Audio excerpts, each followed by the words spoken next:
Pledge of allegiance. I pledge allegiance to the flag of the United States of America and to the republic for which it stands, one nation, under God, indivisible, with liberty and justice for all.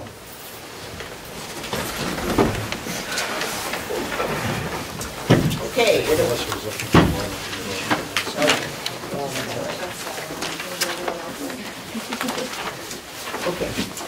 It appears we have a quorum this morning. And our first order of business is that I would like everyone to go around the table and introduce yourself.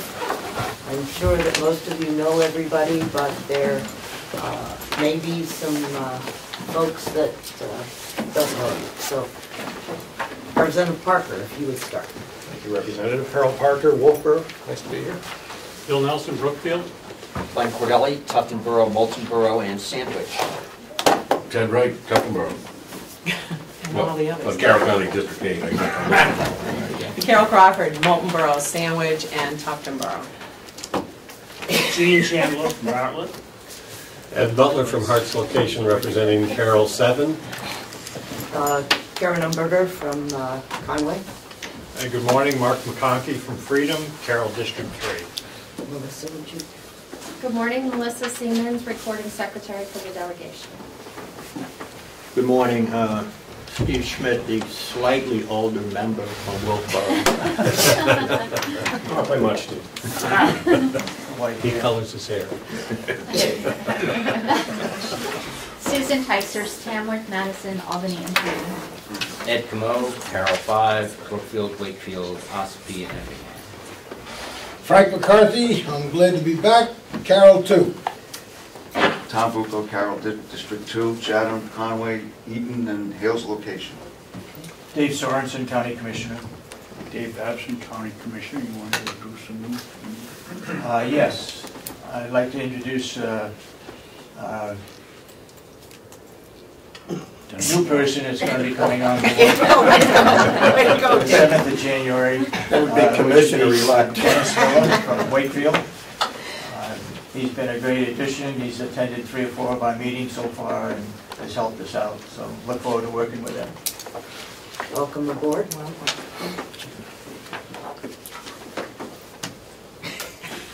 Jack Whitmer, Treasurer. Okay. And if we could, Bob, if you would start. Bob Murray, Mountain View Maintenance. Lori Baggio, Administrative Assistant for Carroll County Jail. Jason Henry, Superintendent, Carroll County Jail. Ann Aiden, Carroll County Registry of Deeds. Kenny Miller, Commissioner. Carol Delorier from Brookfield. John White from Wolfboro, representing Starting Home. Okay. Sandra Brokaw from Madison. Ann Hamilton from Madison and also County Office Administrator for UNH Cooperative Extension. Kathleen Gary, Finance Manager, Carroll County Commissioners from Moultonboro.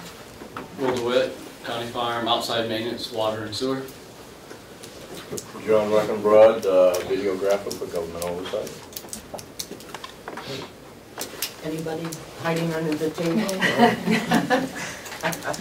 Folks that we forgot? Well, I'd like to welcome you all to this first meeting. And now we have to elect a chairman, a vice chairman, and a clerk. Yes.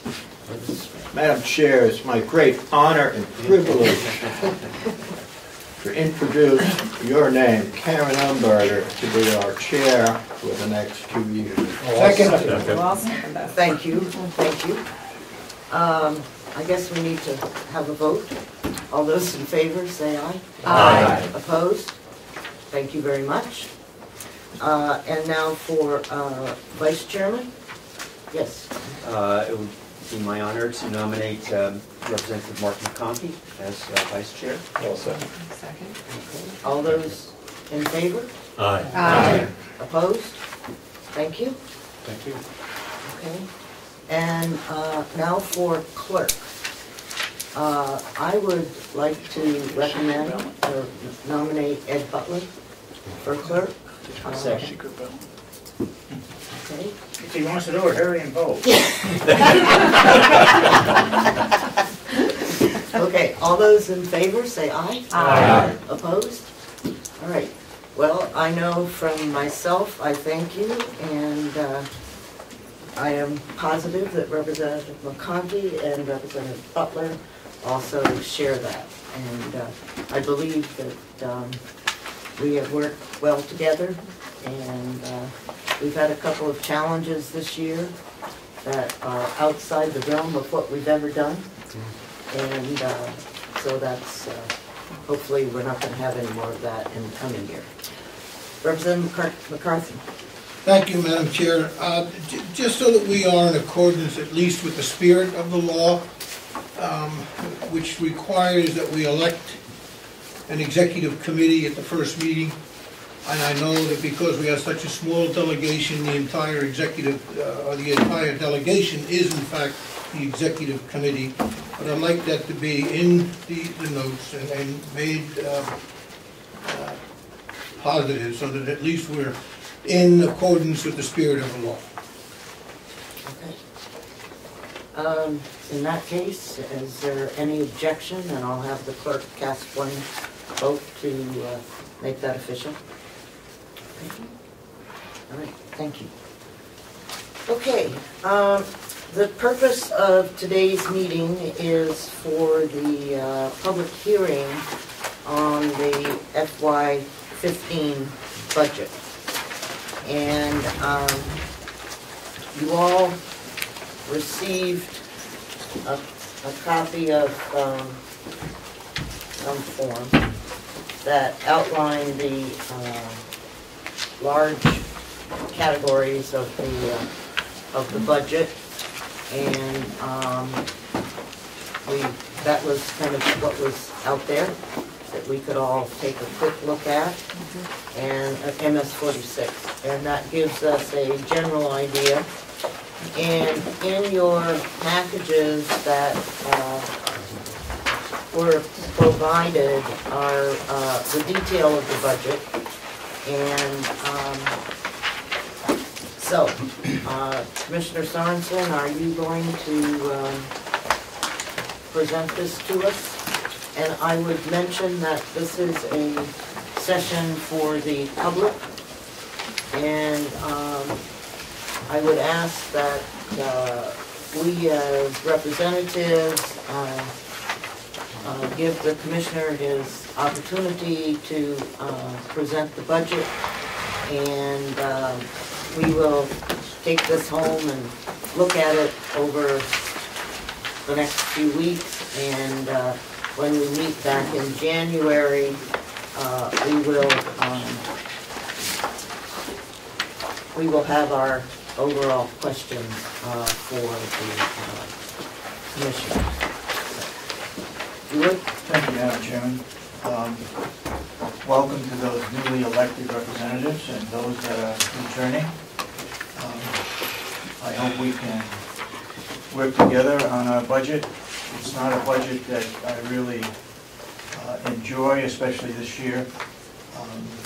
We've got some items that are going to need some really cooperation, I guess, between the commissioners and the delegation. Operating budget this year is up 8%. And I'll go into a little bit of detail as to where those major items are, but I won't go into detail as from department to department where those increases might be. As the delegation had suggested, we did take out the IT items out of each of the budgets, each of the departments, so that you'll see as a separate budget. We will have an itemized accounting of where all those figures go, where they go for a contract, where they go for equipment, for training, or what have you. We'll have that for the subcommittee. I want to call your attention to the special fees and services, which I believe are located on page 4. There are certain items in there that are new. Some of them are being increased. For example, the first item, legal fees.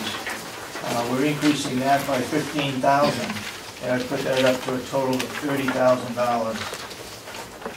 Same is true for auditing. We're going to increase that by 15, put that up to $30,000. In the matrix for the performance audit that you hired, we are following that. We have put in our budget $15,000 for a compensation study, which was recommended by that firm. 3 items that are different that we need some help on. One is inmate medical fund to the tune of $30,000. Now, we have, and we don't know from one year to the next as to what type of an inmate we're going to have in our facility. I know this past year, Commissioner Babson can speak to it. I believe he signed checks for $38,000, 2 of them, which were the cost of health for our inmates.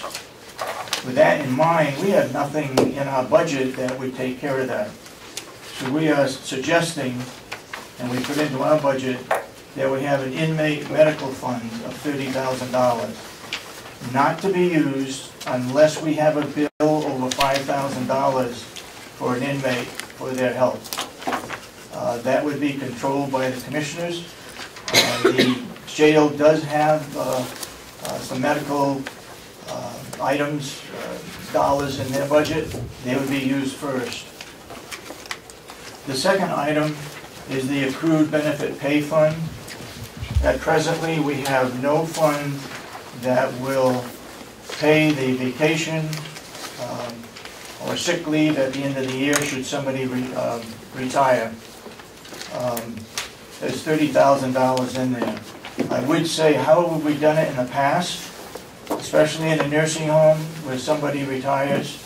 There's always some vacancies over there, and so we've made up that account from vacancies that were left over for anybody that retired. But if you take our office, for example, if we lost 2 of the girls that are in there, we wouldn't have any money because the budget in that particular department is so small that there's nothing to help pay for their vacation or sick leave should they retire. The next item is a surplus contingency fund. We put in there or requested $1 million. I'm going to ask the treasurer, I think at this point in time, to discuss why that figure is in there. He and finance person, as well as Commissioner Babson, have met with our auditing firm, and they are well aware of what's happened. So I'd like to ask if Jack would talk about for a minute why we're putting in that $1 million into surplus. Okay, if I can ask that you pass these out as we go around.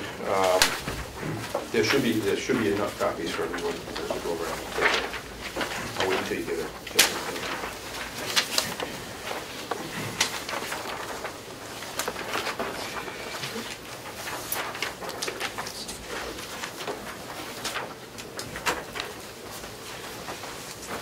Thank you.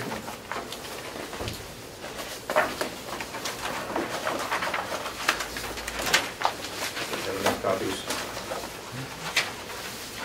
I put this little chart together from the MS-42s that were sent into the state,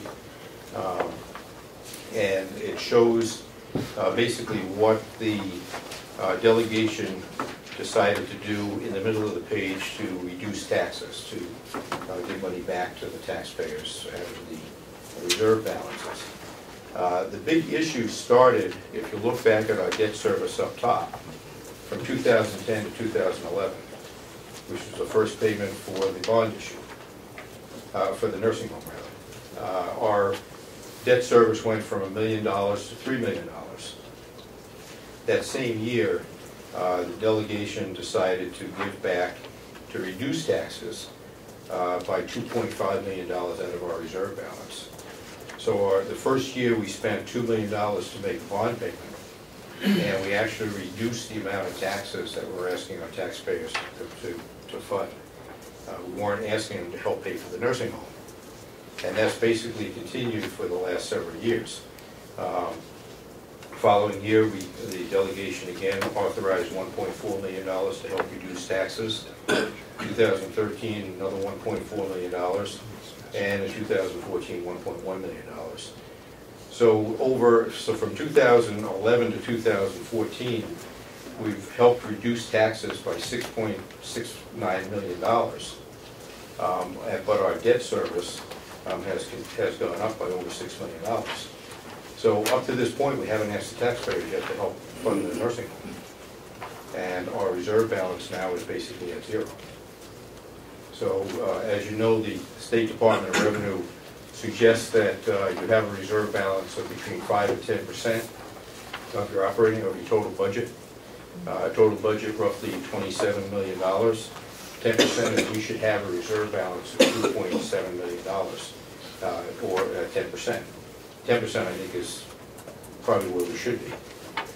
If you look at what we did in 2011 by giving $2.5 million, if we asked the taxpayers to fund that first $2 million for the nursing home, basically we really wouldn't be in the position we're in today. We have no reserve balance, so we have to start building it back up. Representative Conklin. Thank you, Madam Chairman. Thank you, Treasurer.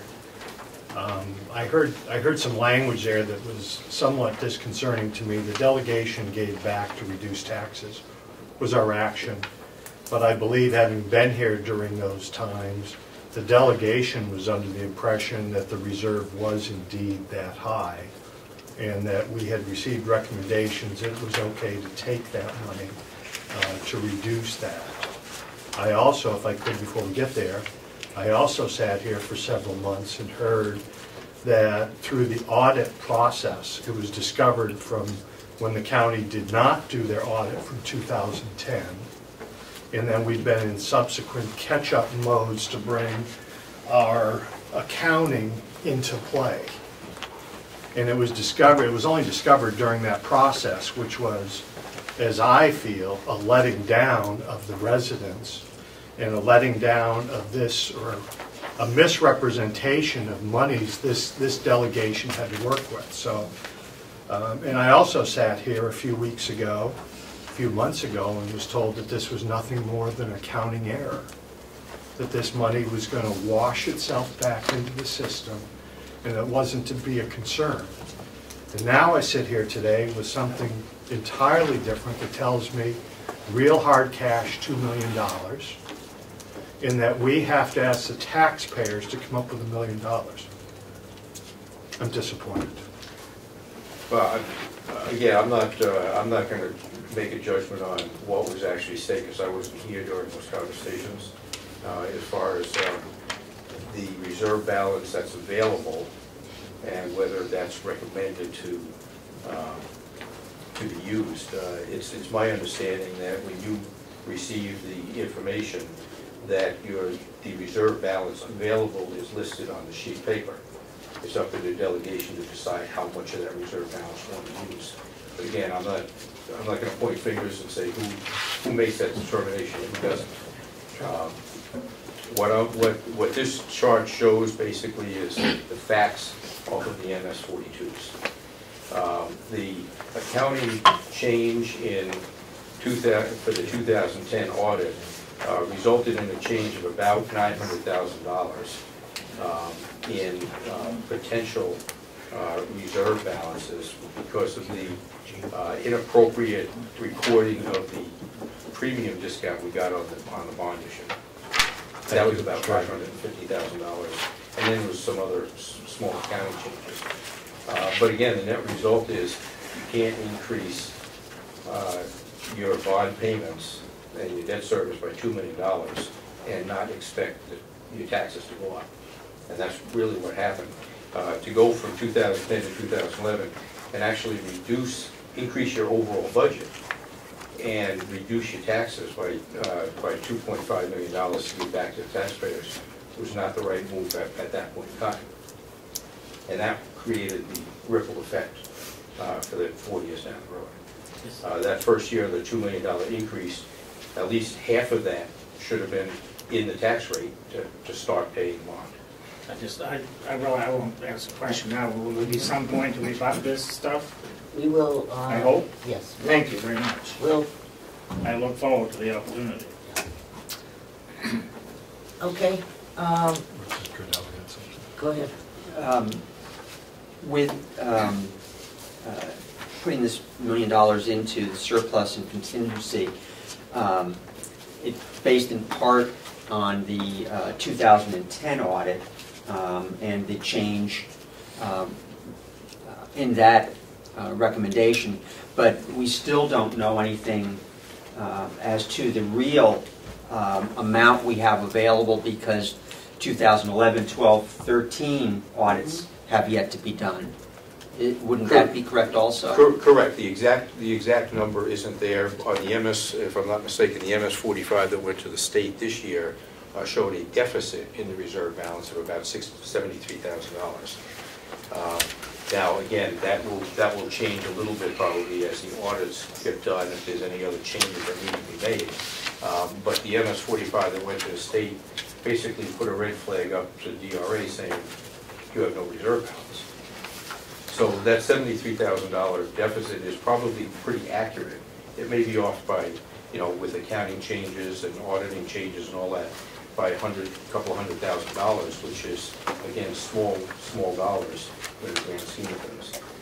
ERA is concerned about that, and they're looking for us to build our reserves back up to where they should be, at least 5%, if not closer to 10%. Thank you.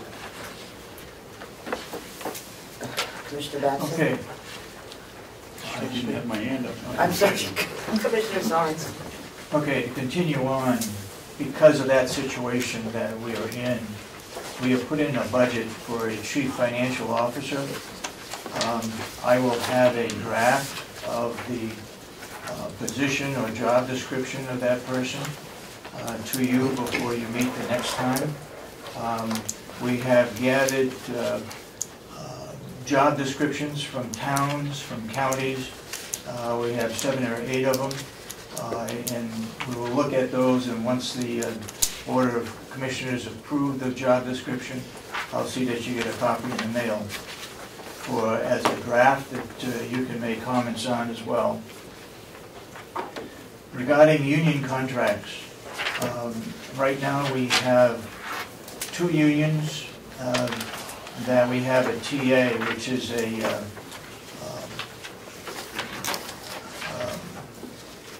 the tentative agreement. What's that? Tentative agreement. That's exactly right. With our end as the managers, and I was on the negotiating team this year, as well as the managers and the union representatives from the jail and the nursing home. Like that study said, we wanted to stagger the union contracts. The nursing home and the jail will be a 2-year contract, and the sheriff will be a 3-year contract. Now, I didn't mention the sheriff. The sheriff union decided to cancel one of the last meetings, so we have no TA with them, no agreement. We are going to respond to their proposal, which we don't particularly care for. The money for the union, for the nursing home, and the jail are already in our budget, as well as all of the non-union people. That figure is also in our budget.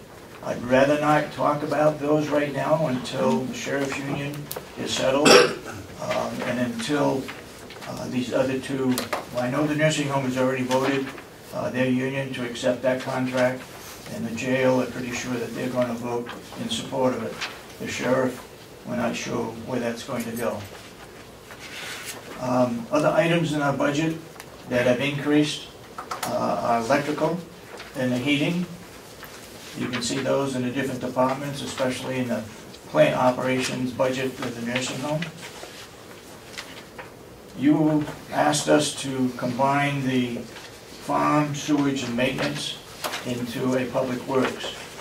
We could do that for the subcommittee. We haven't done that yet, but it's not difficult to do. It's still itemized as those three separate ones. I will say that the water budget is an enterprise fund. That has to be kept separate because we have people that pay into that for their water bill.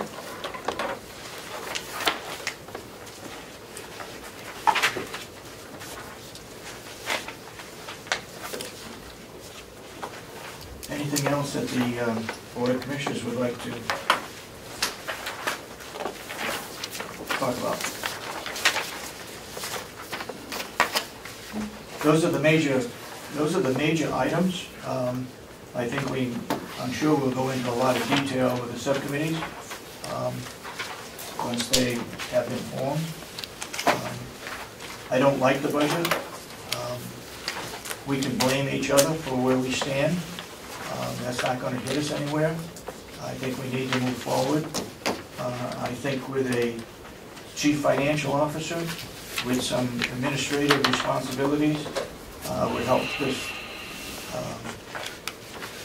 county government function a lot better and more efficient than what we have in the past. Thank you. Well, David, we also added in human resource person. That's right.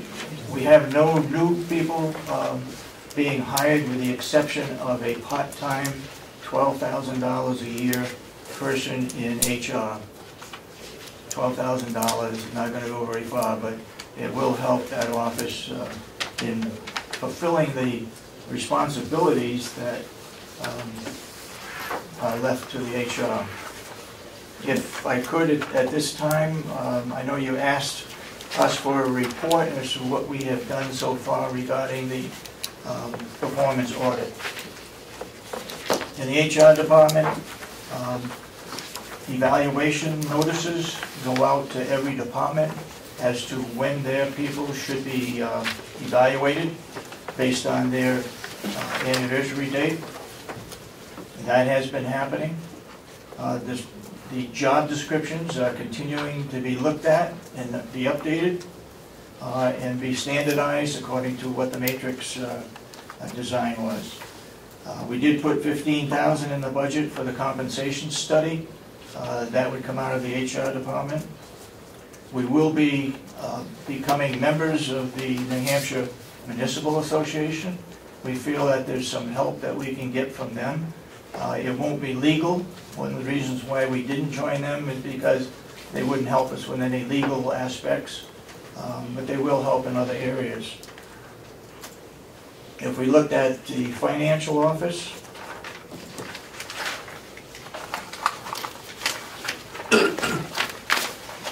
we are doing the monthly reconciliation of the budget as far as what we take in and what goes out. The bank statements. What's that? Bank statements. The bank statements. We have collected the handling of cash by different departments. We know how it's being handled. I think now we will put it into one consolidated policy and make sure that all deposits are done on a timely basis, especially on a weekly basis. We are working on the financial policies as recommended by the auditing firm. Our finance manager as well as our treasurer are working to put policies together based on what they recommended. Our financials, as you know, the 2010 financials was completed as well as the audit. The financials for 2011, we just signed off on those, so those are well along and expect to have the audit in very shortly. As I said, we put in a budget for chief financial officer. We have moved the bond payments from the general fund into the Mountain View Community Fund. That will show, and that's a 300, the 300 fund. That will show with the nursing home where it should be and not in the regular budget. And we put in $1 million in our budget to increase or put back our surplus. I think that's the end of my report. Oh, one other item. We did get confirmation as of July 1 on health benefits. The maximum that it would go up is 3.9%. When we get into detailed budgets, we talk about unions and the insurance portion of that. We have changed the two, Mountain View and the jail. Once they vote on it, we will be closer to where we should be with the health insurance. It's a less expensive one. We have until 2018 to get down to where we should be. But with the 2-year, that's why we went with 2-year contracts for both those departments. Now I'm finished. Thank you. Are there any comments, public comments, questions that you'd like, anyone out there that would like to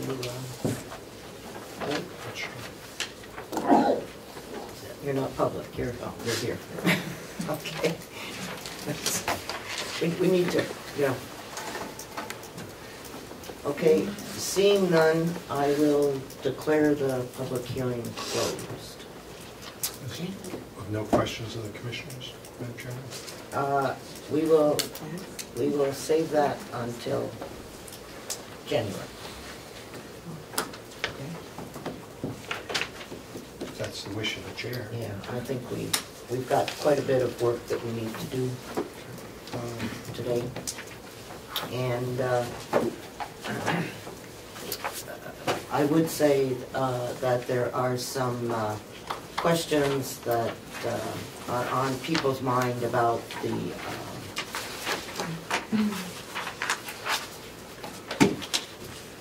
the treasurer's report, and we'll hopefully have some time to take care of that today, so Jack doesn't have to come back the first week in January.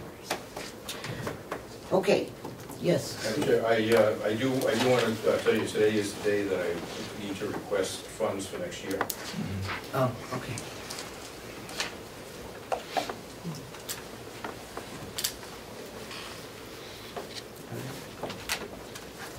Okay. Probation office.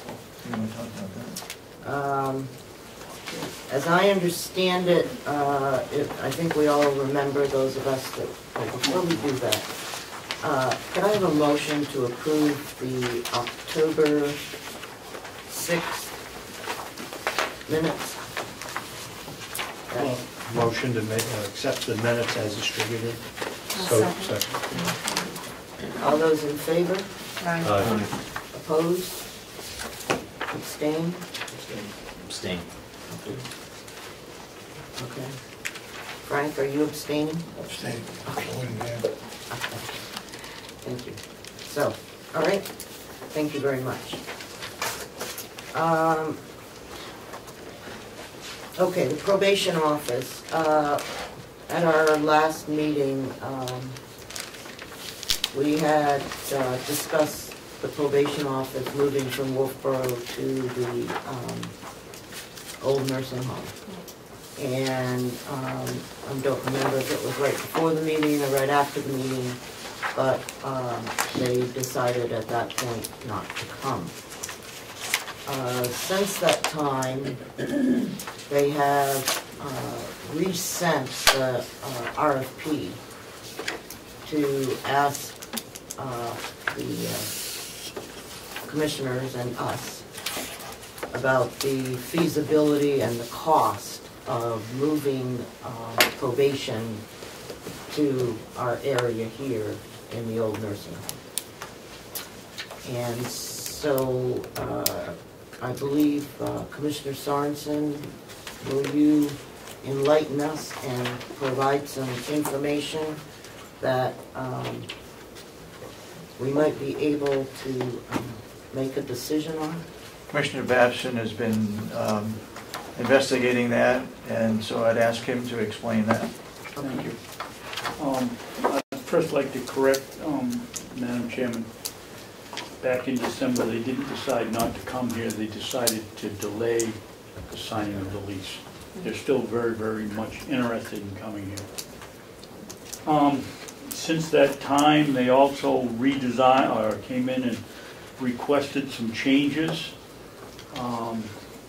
That must have been just before Thanksgiving, and they gave us 2 weeks to get all the information together. We couldn't even get the bid out. So I called down to Concord and got the department to extend the day that we have to give them the final decision on the lease, what it would be, what's included, to January 1st. I don't know whether you're having another meeting in between now and then or not. Bob sent out quotes. We've got 2 estimates back. We expect a couple more. I think tomorrow is the deadline, isn't it, Bob? That's correct. And but we've got a couple there that we can work with if you want them. Well, if you want them here, if you get them here, and it's a 5-year lease. Unless we really screw it up, they'll be here for a long time. So it's going to have to be some business decisions whether you want to go a little light on the rent to get them here, and over a period of years recoup it. We do want to be here, so we can get a little more money, I suspect, than they're paying in Hillsborough. But that's where we stand today. I haven't got the report for the last 2 days. Bob, do we get any more quotes? No, just the bids will be coming tomorrow. Okay, and we'll be opening them Wednesday morning. Any questions? Yeah.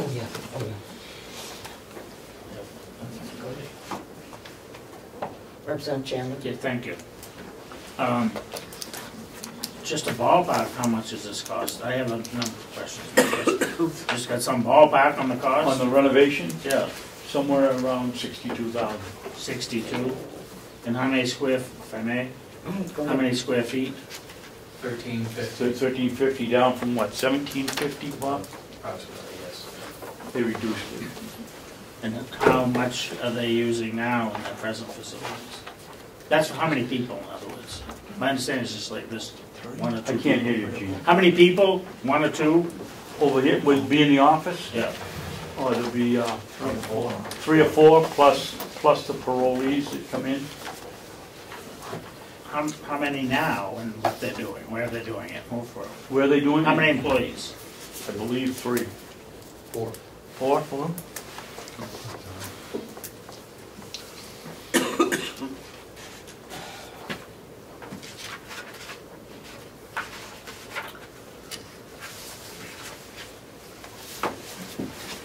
So, are there any other questions?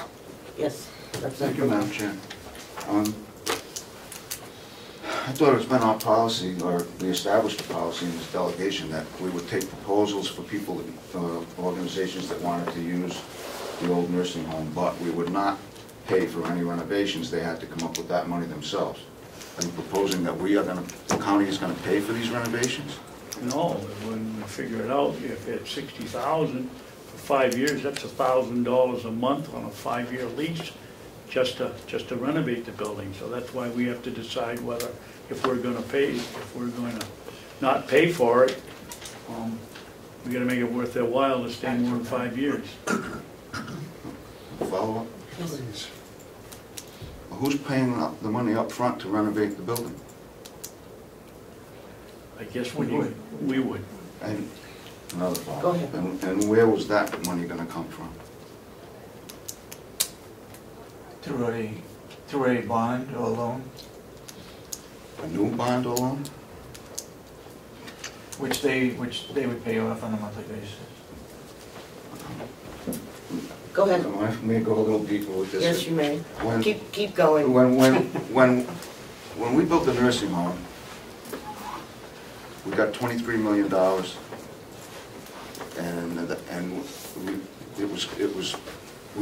it was appropriated to us, and we took it and put it in the bank, and we built the nursing home, and there was money left over. And how much was left over? $2 million. And did we put any of that towards the We principal? spent $21 million, I believe, on the new nursing home. Okay, so there was $2 million surplus, or left over, not surplus. Did we put any of that money towards the principal? Yes. Yes. Ah, well, that's. And we also put $500,000 towards tearing down the 2 wings. I see. So we're down to around $1 million. There's Frankly, you asked a very good question. I've been concentrating on putting it in the rent every month and not thinking about, you gotta pay for it up front, but you're right. We will, either it'll have to come out of what's left over of the bond, or we'll have to put it in the budget. Well, I mean, as I recall, when the cooperative extension proposed moving in there, they were gonna use the same square footage, and it was gonna cost something like $300,000 to renovate that space. And all they needed was office space. There were no really utilities in there, except maybe an additional lavatory or something. And now, it's gonna be renovated into office space, and it's only gonna cost $60,000. How come there's such a great, big difference there? Well, first of all, the cooperative extension was a much bigger project. There's already stuff in there that has to be torn out and reworked in order to get them when they're going into the front part of that building. The back, we're only putting up some petitions, which I think is at $60,000 is expensive, but that's what we're getting for bids. Well, $10,000 of that's going into air conditioning for that back portion. Oh, okay, so it's going in the back, not in the front? Yeah, no. Well, the point, I guess the point still is that we're gonna be using what was left over from the bond to finance this up front. And then they're gonna try, and then hopefully their rent will amortize that, I guess, over whatever the rent period is. But that still goes against our policy of asking for RFPs, but not paying for any of the renovations. They had to be part of the RFP. I don't know if I guess that's Thank you, Representative Bucco. Representative Chandler. Yes, thank you. Well, how much is the proposed rent going to be? We don't know, that's what we're asking you folks. You're the only ones that can lease it out. Well, they must have offered something. What? No, we haven't got to that point yet. We haven't got the bids in for the renovation. We're just working on a couple of estimates until tomorrow. If I may? Yes, you may.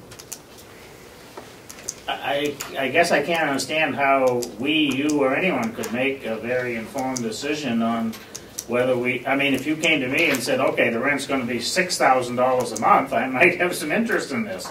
But if the rent's going to be $1,000 a month just to cover our costs, I can't see how we can make a decision by January 1st if we don't know, one, how much the proposal is they're going to pay, and how much they're paying now, because we're in a budget period. If it's a lot more than what they're paying now, there's not an extra, in case you haven't heard, there's not a lot of extra money floating around in the budget this year in Concord. It might not get approved. I just don't know. There's too many variables, in my opinion, to even consider something by January 1st. Chicken and egg situation, Gene. Would you like us to set the rent? You're the only people that can do it. Well, I know we're going to give you the estimated costs. I think excuse me if I may, most of the time we approve or disapprove of something that comes before us, either from you or from them. I don't care who it comes from, but someone's got to make a proposal that we can talk about. That's just for renovation. We still get everything else. Representative Cordelli. Thank you, Madam Chair.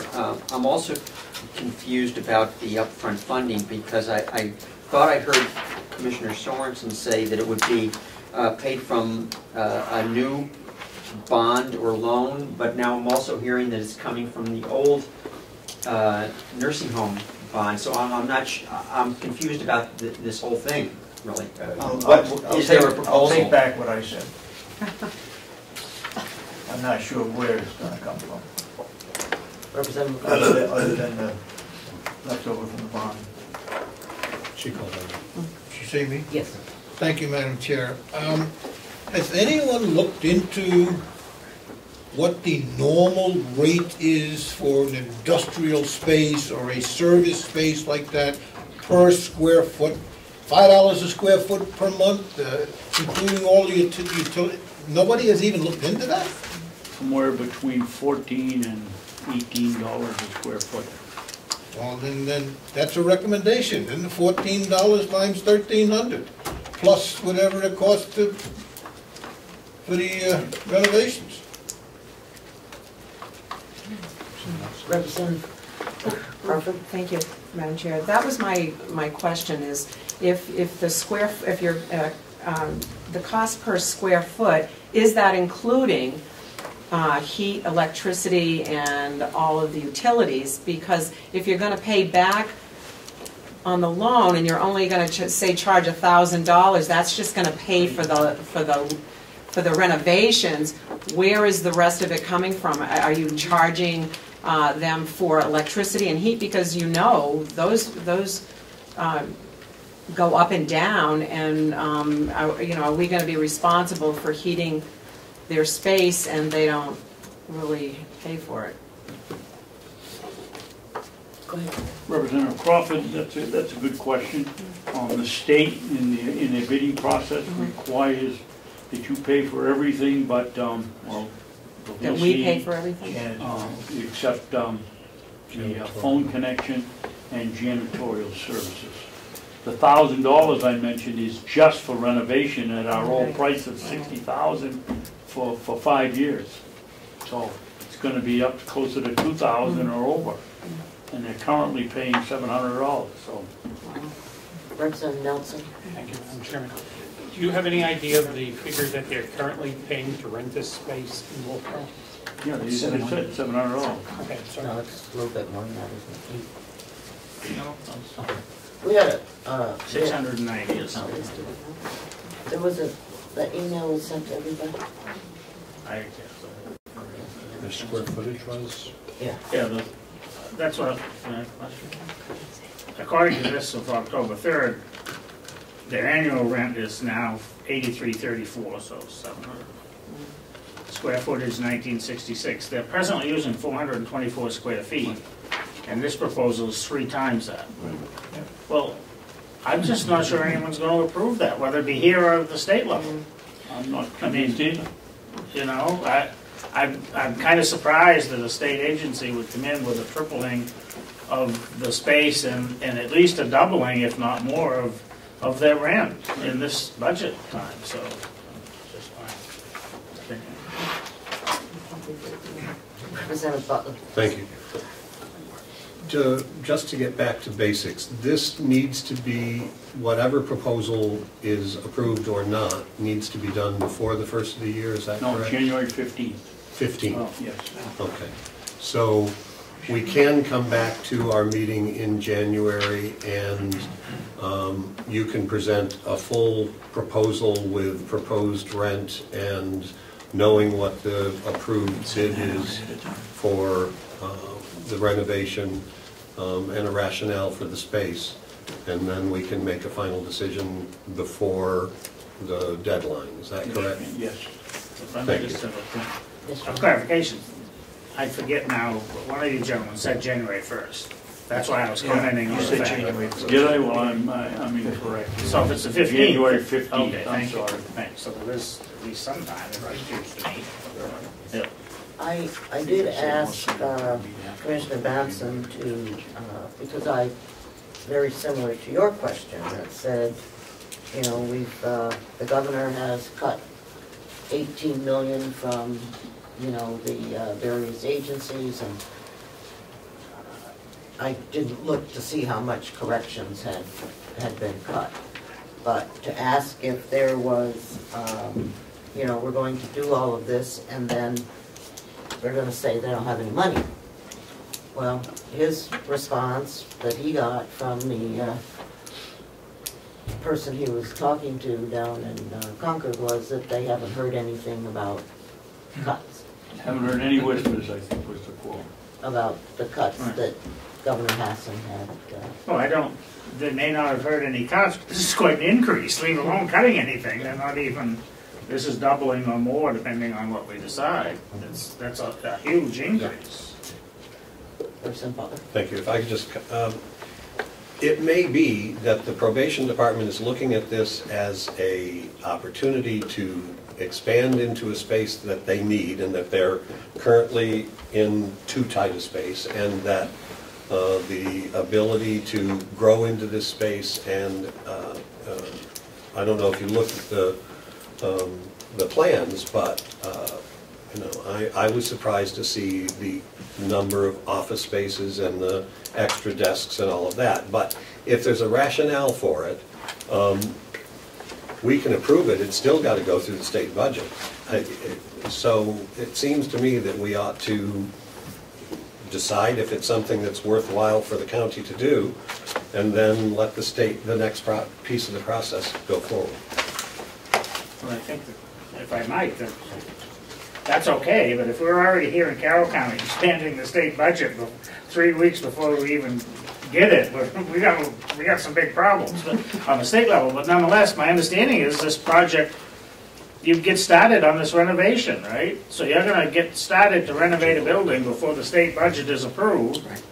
And where are we if it doesn't get approved? We've got a space with no one to fill it, and I'm very concerned about that. That's all. Sign a contract. Yeah. Pardon? We'd have to sign a contract with them. Well, contingent upon funding. That's what that contract is going to say. Yep. Yes, go ahead, Jason. I don't want to speak for probation, I just throw a couple things out there. I know that the space that they're in is one reason why they're looking to get out, because they can't stay there much longer. It is really, really tiny. It doesn't work for them to bring inmates in. That's why they've been looking around for larger space. A lot of counties, the probation is right on the complex. It's easier for the jail because they can walk their people right over. We work hand in hand with them doing urinalysis, taking them in custody, all those kinds of things. So that's why they were looking here as well. That space with the bathrooms, everything else it has, meets their needs in this area. So they're looking anyways, and I know that they pay per square foot. I don't know what it is, but that's what they're set on their rates. Whatever square foot is what they're allowed to pay. Even though it's going to go up in square footage, and I know it goes down to the state, you guys have to do whatever down there, but that's how they pay their rent by square foot. I just want to put that. Representative Nelson. Madam Chair, would there be any savings in this for the state mileage, hours people have to work to transport into these places, so that they have a potential savings? That's one of the things that the probation officer said, but he didn't give us a Representative. Jail. Yeah. Pardon? Can we use the jail? Can't the probation? We thought, initially we thought we could put them in there, but there's not enough room in there. Less space there than what they got now. Representative Wright. Thank you, Madam Chairman. Who are they renting from now? Is it a private? Yes. So, correct me if I'm wrong, if they rent from us, now the benefit to this would be to the taxpayer. Is that correct? Because now we're not paying a private institution to rent from, we're now paying the county, so it's a wash as far as the taxpayer is concerned. Is that not correct? Well, the state taxpayer is going to be paying more than what he is now. He or she is now, obviously. If the space is good, they'll sign 5 years and they won't go anywhere. They'll sign another 5 after that. That's their long-term plan of staying. Representative Comeau. Madam Chairman, it seems like our concern here is that we don't have a cost-benefit analysis. We're doing this all verbally. I would think that if probation or the commissioners wanted to have probation here, we would have been given a complete analysis so we would be able to instantly make a decision. That seems to be missing. And I'm concerned that we're doing this verbally, which I've seen happen for 4 years. So. Representative McConkey. Thank you. If I could represent to my colleague, if the state were to, I would accept your wash proposal if they came here and they rented 400 square feet, but they're not renting 400 square feet. And if I could raise one more question. We have a facility next door, which is the jail, which is operating at a great expense and at many times is operating without even 50% capacity. If the commissioners could just embellish me a little and tell me why they don't believe that there's 400 square feet over there, or even 600 square feet, that could be remodeled at a lesser cost, and certainly could reduce the transportation cost from one side of the prison to the other for the residents. How much was that looked into with the facility where the taxpayers could actually be enjoying a little bit of money to help pay for our expense at the jail? You're on the subcommittee, Representative Conkey. Where would you suggest we put it? You must have been over there. All the rooms over there, there's not a room over there that's any... Excuse me.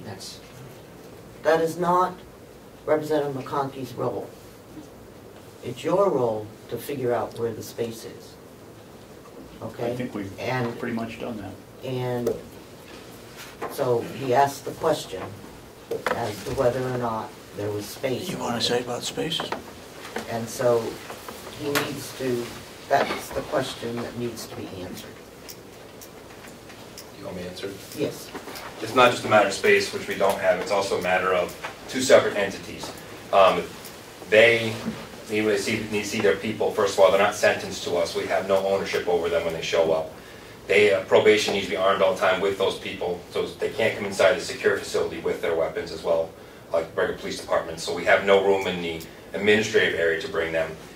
We are separate entities, state, county.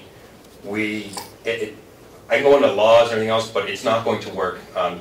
Chuck Wolfer and I, the chief probation, we sat down and talked about it. I also checked with all the superintendents throughout the state. It is not something that we want to get into the middle of and having them inside the facility. It's not going to work. And as a sub-budget committee, if you want to talk about it more, we can get into that, but it will not work for us to have inside the jail. Okay. It seems to me that either on January 5th or January 12th would be our next meeting, and that we would ask for a little bit more definitive proposal. I realize that, you know, all of this has been rush, and I agree with Representative Chandler that if they expect to pay the same rent for 3 times the size, they're probably mistaken. And I think that the question that needs to be really asked is whether or not this increase is in the governor's budget. Because I realize it's, you know, it's small potatoes in relationship to the overall, but I would certainly think that someone in the financial end of Department of Corrections would be able to have an answer to that question. Yes, yeah, thank you. Well, I just would propose that whatever day we meet, that we, by that time, should have some, at least more definitive estimate on the cost, but also what are they willing to pay, and could we get a copy of what they would propose tentatively for a contract, so we can look and see what kind of, what we're getting into a little bit, or what we can get out of, or whatever, how that's going to work. Maybe by then. I would suggest the 12th. Thank you. If I could. And if we could just add to what Representative Chandler said, if there's some way of the commissioner or whomever making a statement that you know, they believe that this amount of rent that you have negotiated will fit within the state's budget. You know, whether that's ultimately approved or not is a different story, but if there can be some commitment to that amount, that would be great. Representative Sorensen. I'm sorry, Commissioner. How far along can the state approve a budget? Well, it won't be approved till July 1st. I mean, at the earliest. 2 years down the road, and they cut that budget, then what happens? Well, that's that. So they can't guarantee a 5-year. Usually, I mean, usually if they have a contract, that's usually not a problem, but technically it could be a problem, but if they enter into a contract, then it's approved for 5 years. I don't worry so much about the last 3 years of the 5-year contract. I worry about the first 2, starting out, right after we finish it, that it won't get approved. That's my biggest fear. Representative Comeau? I didn't have any. Oh, okay. Representative Smith, you haven't spoken. Thank you, Madam Chair. I guess a question I would like answered on this too is before we even get to the state, and I'm no expert on commercial real estate, but it was a $60,000 renovation cost, and when you put in the utility and the heating loadings, what is our break-even point before we make a go or a no-go decision before we even get into the state contract issue? In other words, is it financially viable for us to do this before we even go to the state? We would make sure. Who's going to give us that number? Commissioners. We'll give you the figure as to what it's going to cost for them to rent that space. Correct. Whether they can come up with that money or not is questionable. We will not go in the hole as a result of them leasing from us. We'll pick up the cost of renovation, we'll pick up the cost of utilities. That will be charged to them. And we will have that decision point at the January 12th meeting. I hope so. I don't see why we couldn't have it. Thank you. Representative Cordova? Thank you, Madam Chair. I would just like to make sure that whatever is received at that January meeting is in writing from the commissioners. We've asked for things in writing in the past and have been given verbal information. There's an old saying in business that if it's not in writing, it doesn't count. And so I would like something firm in writing about the proposal from the commissioners for this space. Well, hopefully they'll be able to put something out prior to our meeting, and so that we have an opportunity to think about it just a little bit before we make a decision. Commissioner Basson? Thank you, Madam Chairman. Madam Chairman, is it a possibility that if anybody has questions, they send them to us, so we'll make sure that we have covered at least the ones that we've thought of and then the ones you've thought of? You mean additional questions? Any questions that they have? I'm sure that that's not a problem. You want to table this thing right now? Yeah. Just move on, or just... Thank you, Madam Chair. I have one question. Is it in the realm of possibility that the department would be willing to pay, you said it was $14 a square foot for space for a business to rent? Would they be willing to pay $10 a square foot? Is that within the realm of possibility?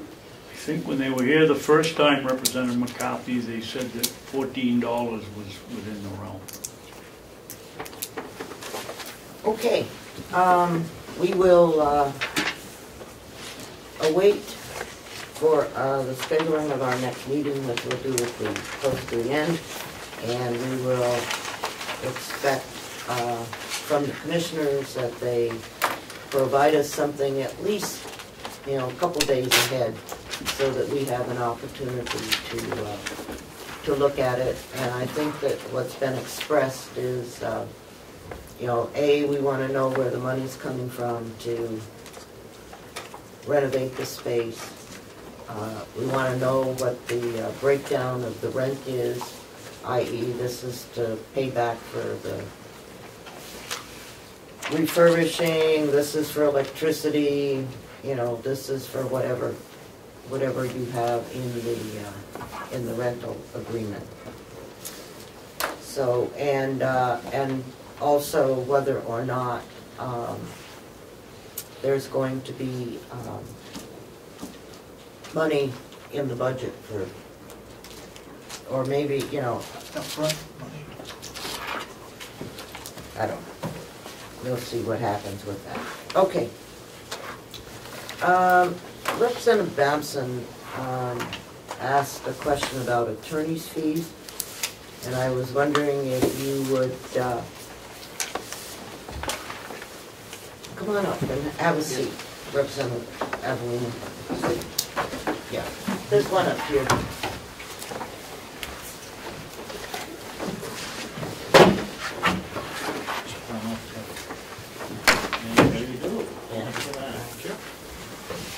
I apologize, everybody, for being late. That's okay. So if you would, or Commissioner Sorensen, I don't care who talks. You're talking about legal fees? Are you, yes. Right. At the present time, Commissioner Babson and I have out-of-pocket clause regarding legal fees. We hired an attorney. His total bill was $4,990, of which the county has already, you had authorized $2,100, basically $700 apiece. The first payment from the county dollars was $1,110. So we have a balance of $3,880. That is out of pocket for both of us. Commissioner Kenny decided not to hire an attorney. And in the end, she was excused from the suit in order for the attorneys to work out an agreement to settle the case. The question comes up again as to, elected officials, we don't have any insurance coverage. You had asked me to talk with the New Hampshire Association of Counties, which I did. I did it on Friday. It's a tremendous cost to have that kind of insurance for individual officials. I don't believe that they are going to move in any direction. I think all the commissioners were surprised back a few months ago when I said you're not covered. And they said, oh, yes, we are. And I got Primex official to come down and tell them that, no, they're not covered. And they said, well, why are we running for this office if we're not covered for insurance individually? So I guess that's where it stands, and we're looking for the delegation to reimburse our expenses. You want that? Is that? Can I, Go ahead, Madam Chairman, can I respond? Just a minute. Currently, or in the, you want that included in next year's budget, or would you wish to have it? It's up to the delegation. Out of. We're going to be over in our legal fees anyway. We're going to have to transfer some money.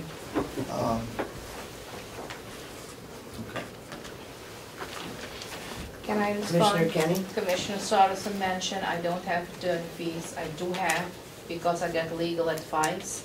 I do wrote by myself several motions and answers based on legal advice, so I will have a bill. It's not submitted yet. And Commissioner Sorensen mentioned I'm excused.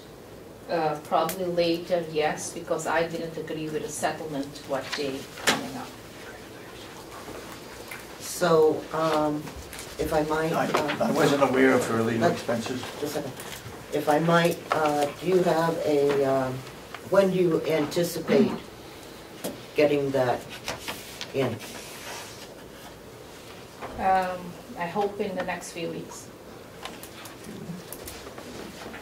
Well, when you say a few weeks, my concern is that if I understood what was said, the case was settled. Is that correct? Or are we still, do we still have ongoing issues with the case? Representative Sorensen. I think we could ask No, we Representative cannot Ed. ask. I want you to tell me where you think the case is. We are submitting information that was agreeable to us to the court, but as far as our attorney is concerned, I think the case was settled. Okay. As long as we give the court what they requested. Okay. Madam Chairman, Yes. can I make a comment? Commissioner Sorensen mentioned Primex said individual, they are not covered individual commissioners. This is about the 91A. Primex said they don't cover 91As. Right. And I don't think they're going to get insurance for all of the counties because most of the counties don't have any issues or problems with 91As. If people request 91As, they give them the information. So they're not going to cover because only of Carroll County have issues with 91As. So back to the question, when do you anticipate your legal fees might be submitted to the county? And a few weeks is probably not a good answer, since 1 January is the end of the budget year, so I don't know. Yeah, so it will be then before the 1st of January. Thank you.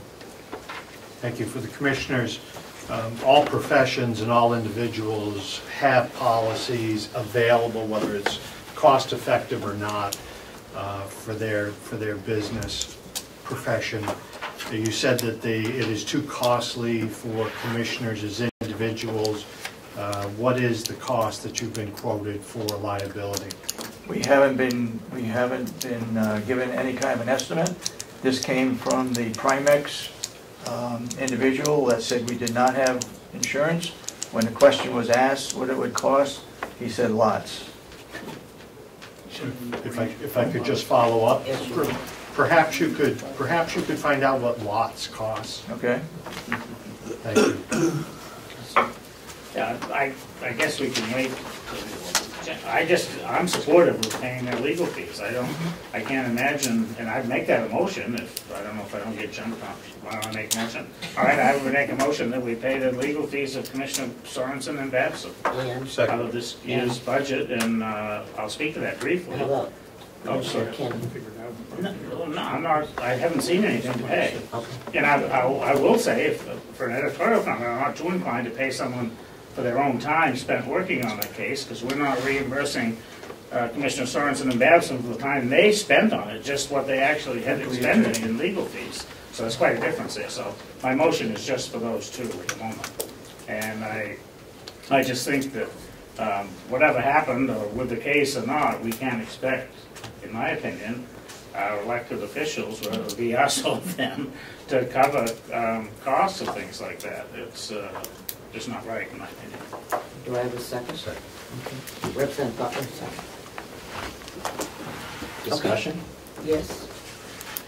There's a reason why Primex does not cover that in this particular incident, is because when you don't follow the rules of the rule of law, they're not going to cover that. That's why it's an extraordinary amount. In fact, I don't think there is coverage for it. And a private citizen shouldn't have to actually expend their own money, because they don't get that money back. Thank you. Representative Butler? Thank you. If the behaviors that lead to the case or other significant problems are done with malice aforethought, or there's obvious malfeasance in what has occurred, then I would agree that that is not our responsibility. In this instance, I don't believe that there was malice aforethought. I don't think that it was done purposefully or to negatively affect the process or the citizenry. And so that's why I seconded the motion. I understand what you're saying, and as I was looking through the statutes that the chair had suggested we review, I noticed that there's the possibility of establishing a investigation through the delegation, rather than having had to go through the court process. I wish that we had been facile enough to establish something like that through the delegation and pursue the same kind of concerns that had been raised with this case. We might have been able to do it without any cost to the county significantly, or to the commissioners. But I think that the commissioners should be covered in this case. Representative McCarthy? Thank you, Madam Chair. I just feel that You know, I agree with some of you, I disagree with others, but I think we should wait. I don't think it's right to set a precedent that we're going to pay the legal fees for officials. That puts the private citizen at a disadvantage to bring up problems that they might have. I think we should wait until the case is fully adjudicated and then make a decision. Were they wrong? Were they right? Did they do anything wrong? If not, we'll pay their fees. I just don't think it's right to make a blanket statement or whatever and say, hey, we're gonna pay their fees. Representative McConkey. Thank you, Madam Chairman. I would agree that at this point in time, I don't see the need. We don't know what the bills are. There's a number that's been presented. I think we should wait until this is concluded and handle it in one manner. And if the will of the delegation is to cover all three commissioners, let's do it at one time and not two times. And I haven't seen a bill. I know we're fond of paying things without seeing a bill. But I'm not, so I will vote against the motion.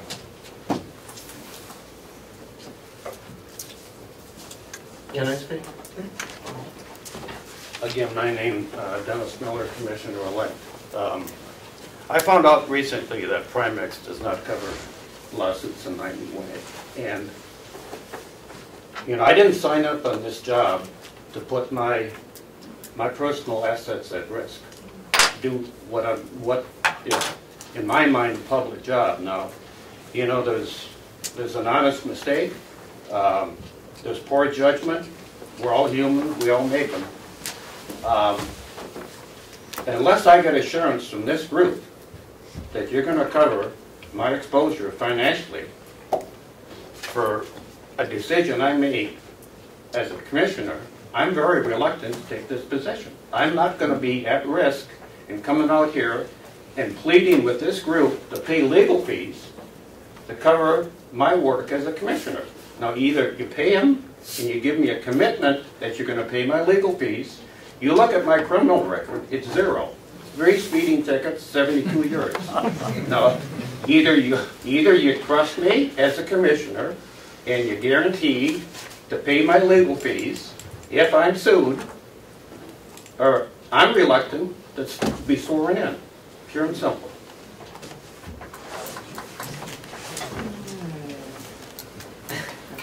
Representative Bucco. Thank you, Madam Chair. I don't know how we're going to take on an open-ended liability like that. We need to have insurance on elected officials. There is an emissions insurance for elected officials. It seems to be that it's supposed, at least through the municipal association, as a commissioner on the village fire district, I know I was covered. That was the first question I asked, and I don't understand why they're not covered through the county association, or if they're going to become members of the municipal association, then I think they would be covered. But in any case, we need to have a policy and not just say we're going to take on the bills and pay the bills as they come in, whatever they might be. Just saying. Madam Chair, can I respond to this? I don't know if no one understands or confusing the issue. The elected officials are covered. It's only the 91A because we need to provide the information. We have a lawsuit now going on from Mrs. Woodburn. It's in the court. They sent 3 attorneys. Primex covered 3 attorneys. They even cover the former Carroll County commissioners. In all these cases, the commissioners are covered. This is only about the 91A. They sent 3 attorneys for 1 lawsuit, and they cover, and it's quite a bit of money what they pay. And is another employee, maybe Mrs. Gaynor, also going to court? We are covered. Thank you. Thank you, Madam Chair. I perfectly understand that public officials are covered in certain actions, being a selectman, a school board member, and now being a representative. I know that we're covered for most things. 91A issues, we were never informed that 91A stuck out there like a sore thumb and that we were not covered by that.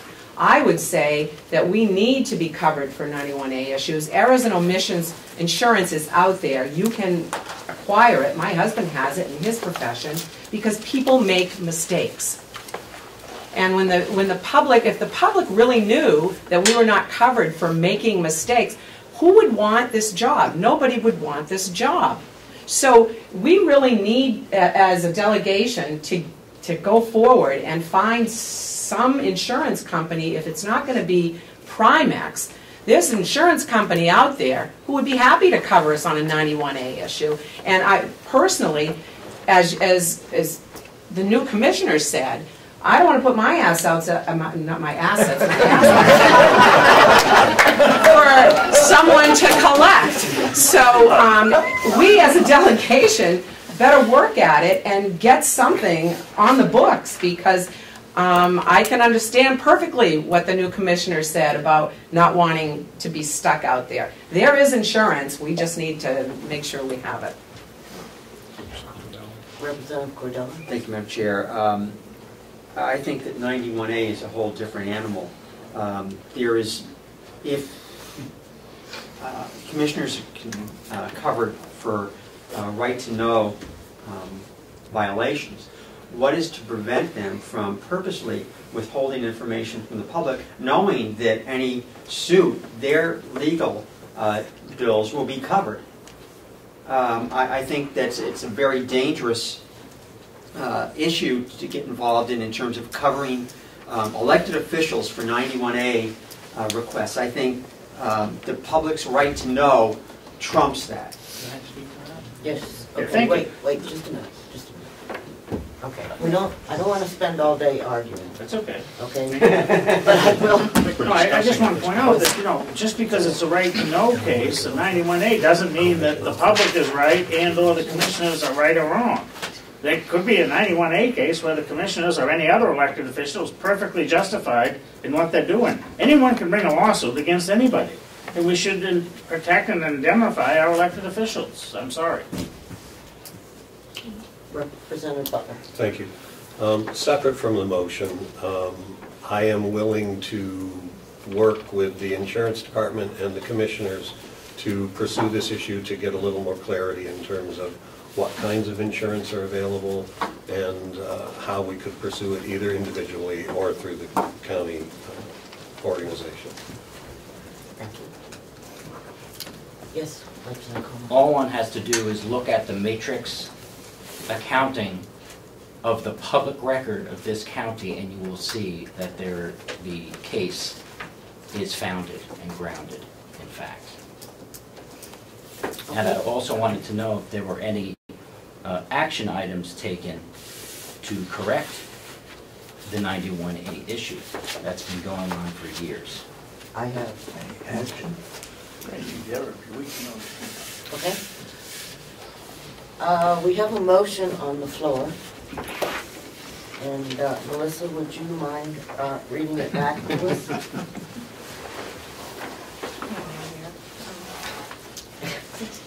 Did you write it down, Representative Butler? I did not. I noticed you but- had the sheets outside. Yep. It is, I believe, Representative Chandler, clarify if I am incorrect, but to cover the legal expenses in the 91A case brought before the delegation, or brought before the county that has been currently settled. To pay for the legal fees. Mm-hmm. For two of the commissioners. And I'm not sure that you can say has been settled, because I don't think it has been settled. To pay for the legal fees associated with this case. What is the name of the case? I don't know. What's the name of the case? Comeau versus the Carroll County. Carroll County. Okay. And us individually. And the other part of that is us individually. Madam Chair. Okay. Is that, just a minute. Gene, is that what you're? Yep. To pay for legal fees associated with Comeau versus Carroll County. And what did you want to add to that? And as individual commissioners. And Comeau versus Carroll County. individual commissioners. I did refer, I'm not sure what the amount was that they mentioned, but whatever that is, $3,888. Some of which has already been paid. No, that was I what believe was that's the balance. The balance, I think, is $24.80, right? Total was $4,990. The county, through your agreement, appropriated $1,110 towards that. So the balance is $3,880 Balance to date. to date. That's what we have paid for out of our pocket. Okay. Yes, Representative Beverly. I just wanted a final number.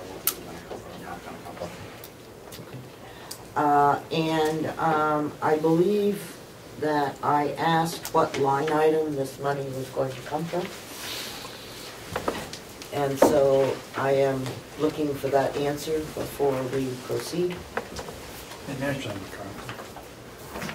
I'm listening, I'm waiting. the nursing home budget and legal fees, there's money left over there. And you can take money out of the enterprise account? We can't, you can.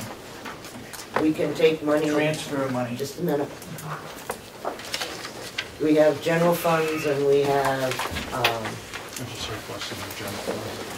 Is there any other place that we could take it from? Enterprise funds. No. And I am curious as to how we can take money out of the enterprise fund to pay for a general fund problem. So I need to know where in the general fund you might choose to take this and provide that information to us. There's nothing in there that we can take it out. We've already got into trouble for taking money out of the enterprise fund.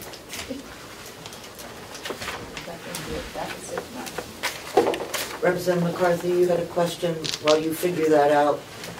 Yes, thank you, Madam Chair. I would just request of Representative Butler that he would add into the resolution, specifically this is a 91A case, just in case, I don't know that there is and there probably isn't, but there may be a statute that disallows it.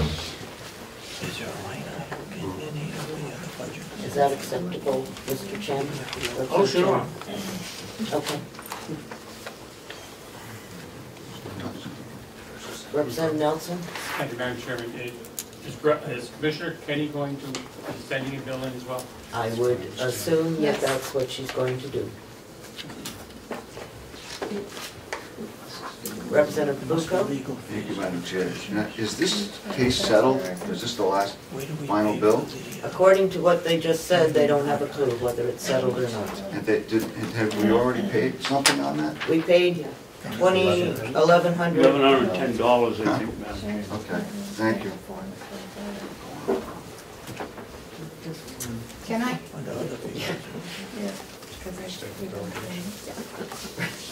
Representative Croft. Thank you, Madam Chair. Commissioner Canny, is your bill for an attorney or for your cost? An attorney. For an attorney, so it would be on an official attorney letterhead. Thank you. Yes. Representative Wright. Thank you, Madam Chairman. RSA 29A, the last sentence of the first chapter, 29A1. The doctrine of sovereign immunity of the state extended to the counties by law, and the extension of that doctrine to officers, trustees, officials, or employees of the county or any agency thereof acting within the scope of official duty and not in a wanton or reckless manner, except as otherwise provided by statute, is hereby adopted by the law of the state. This implies to me that we have to know whether they're guilty or not of doing what a wanton or reckless act. If I can see one error or omission from a 91A, but if it's continual, then we've got an issue. I mean, 91A is not unknown to everybody. It should be incumbent on all of us to deal with 91A first and foremost in our actions. So I have a problem with paying anything until after this has been resolved. We're offering to pay for this before we even know what the outcome is. Representative Chandler? Based on the consternation of not having the thing settled, I'm willing at the moment to withdraw my motion, but I want to answer Representative Wright's comment.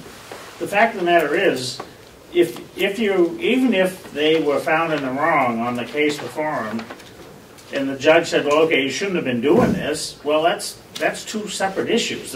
And they get that, I'm sure, if that's what the outcome's going to be. I don't know. The fact of them having been doing something wrong for 4 years, and finally someone points it out to them and they happen to win, doesn't make them liable for the other 4 years and things to do that. I just think there's a difference there. But I would withdraw my motion until hopefully by the January 12th meeting we have some resolve to the situation. I will not back off on my motion at that time to support it, but I would like to wait to see if it is resolved. And the outcome, I will say, the outcome of what the case is not going to make any difference to me when I make my motion, but at least we'll know where we stand. Yeah, I don't know.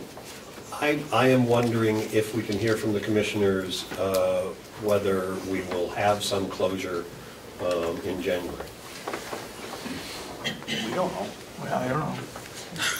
It's in the court. The court says the minutes are going to the court for the judge to read in a closed session. We have no idea when they're going to read them.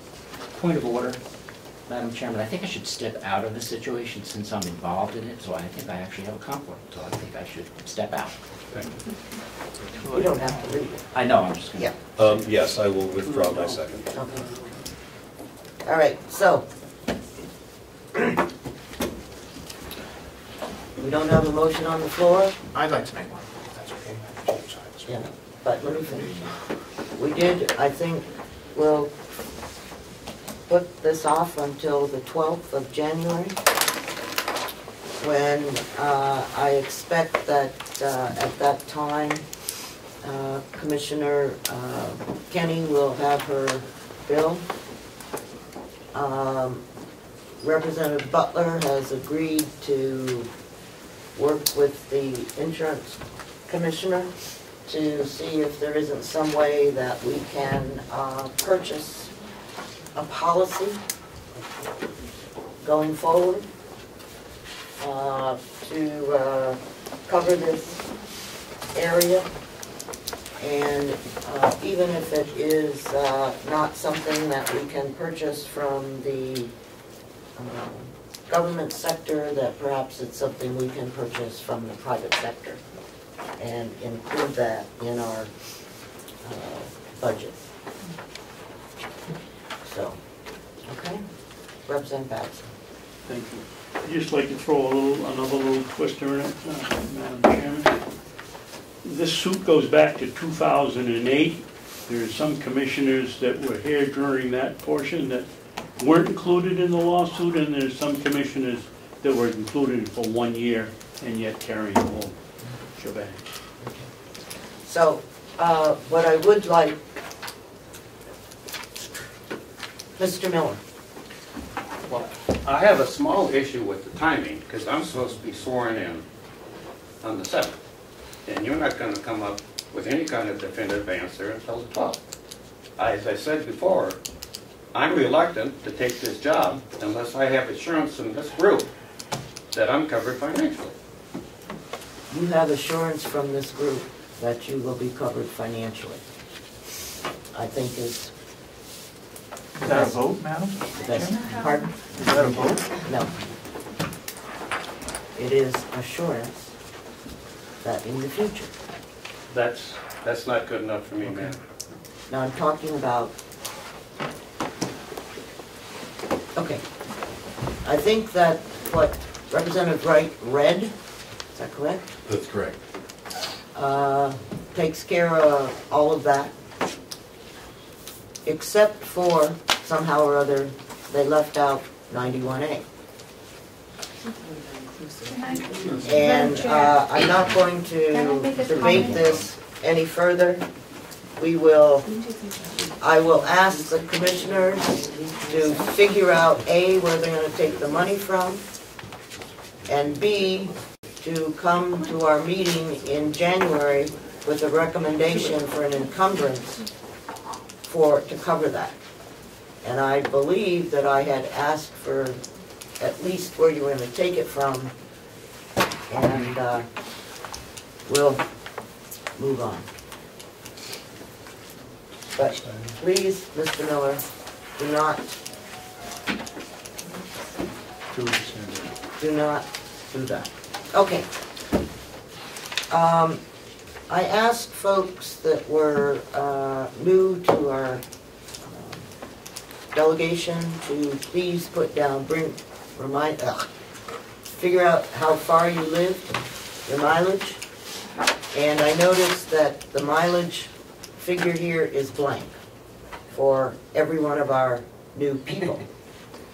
So, I will send this back around. If you look at your speedometers this morning, if you didn't look at your speedometers this morning,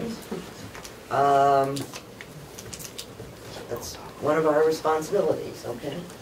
So if you didn't, I would ask you to call Kathy when you get home, because you can figure out how long it took you to, how many miles it took you to get home, and double it. Madam Chairman, I can run downstairs right now and give you a number. I just told you that wasn't right. So if you would, after the meeting, please call Kathy. And if Kathy, they could come downstairs, maybe. Pardon? Maybe if they came downstairs and we had their proper mailing address and all you're going that. to get all that. That's Yeah. not a problem. But the mileage thing, do not hold up paychecks because they haven't submitted their mileage. Okay? Okay. They Or will- if anybody has moved, when anybody moves, please let us know. Representative McCarthy. Yeah, you know, take me a couple of seconds, all I gotta down is hit the GPS and say, take me home, it'll give me the mileage, and I'll give it to you. That'll be fine. You can see Kathy afterwards. Okay. Committee assignments.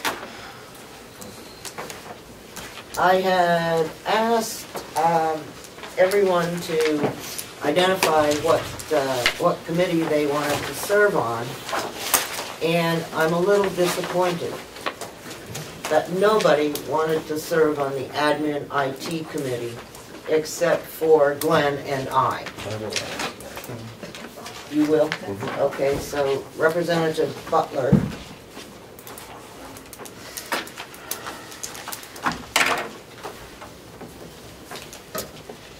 Okay, What yes. does that include? I'm sorry, for the notes. It's admin and it's an IT. Representative Pacers. Thank you, Madam Chair. And just for clarification, is outside agencies and public works one committee combined? Yes. Thank you. Yes. I didn't list all of the. Just wanted to make sure that they were both in the same Yeah. committee. Yeah. Okay. I didn't list all the activities that went into those. Is there anyone that has had second thoughts about their committees that they want to be on?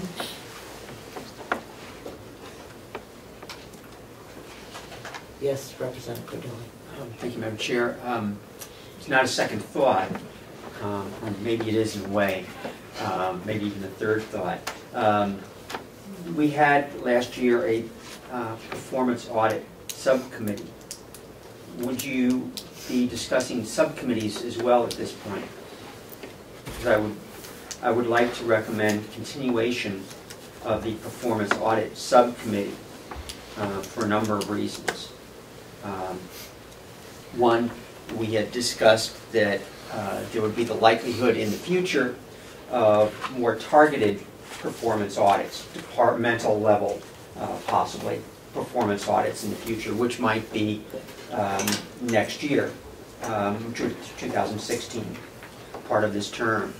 And also the fact that there were many recommendations in the performance audit that we had done this year, and we have really not received anything in writing from the commissioners even though requested. We had a verbal presentation today, but I'm left curious as to, what actually is being done, the schedule, and their plan to move forward with recommendations, and what recommendations from that report. So I would like to see a continuation of the work of the Performance Audit Subcommittee. Okay, well, I'll think about that. Thank you. But I do agree that we had asked at our meeting for a written report. And so we'll have until January 12th to put that, they'll have till January 12th to put something together. And I realize that it's a daunting task, but it's something that in order for us to track and to see what's going on, we need to make sure that we follow up at least once a quarter on where we are with that. Representative McConkey. Thank you, Madam Chairman. For the new committee members, a little explanation of what the subcommittee process is and what we're hoping to target, and my hopes that we will do the business in the subcommittee and come back with a recommendation so that we don't bring so many of our valued employees back in this room to have to hash everything once again. Let me just go a little bit further on that. For those of you that are new, we do all of the work on the budget in the subcommittees. And at this year, I would ask that the chairman of the various budget subcommittees get together so that we have some sort of an overall idea of where we are. So, for example, if the sheriff's department believes that they should be 100% funded, okay, then that needs to be discussed with the other with the other chairs, okay? Or if the nursing home subcommittee, and then we will bring that all together so that we can hopefully come to some sort of understanding and not have at our meetings at the end, if that, where we want to cut $3.50 from the various line items. And I'm not trying to, that's not a question of hiding anything or any of that kind of stuff. It's a question that we need to have some semblance of getting through the budget. Representative Teichers. Thank you, Madam Chair, and I'm absolutely certain that this is not an attempt to hide anything, but it does cut out a number of representatives from that decision-making process, and so I would object to that. Okay, thank you. Representative Schmidt. Thank you, Madam Chair. Might you just take a minute for the benefit of our new members and discuss the subcommittee timelines as an example, when the subcommittee should initially meet, the time expectation of when they should complete, and... Sure. The budget has to be completed by the 31st of March. Okay. And I would think that subcommittees could meet between now and January 12th and have their reports in then. We could talk it over a little bit that day and meet on the 19th. Be done. And vote, yeah. Good luck. You can do it if you want to. Okay, and so the budgets have to be in by the the budget has to be completed by the 31st of March, and that happens to be a Tuesday, and we are not going to meet in Concord on that date.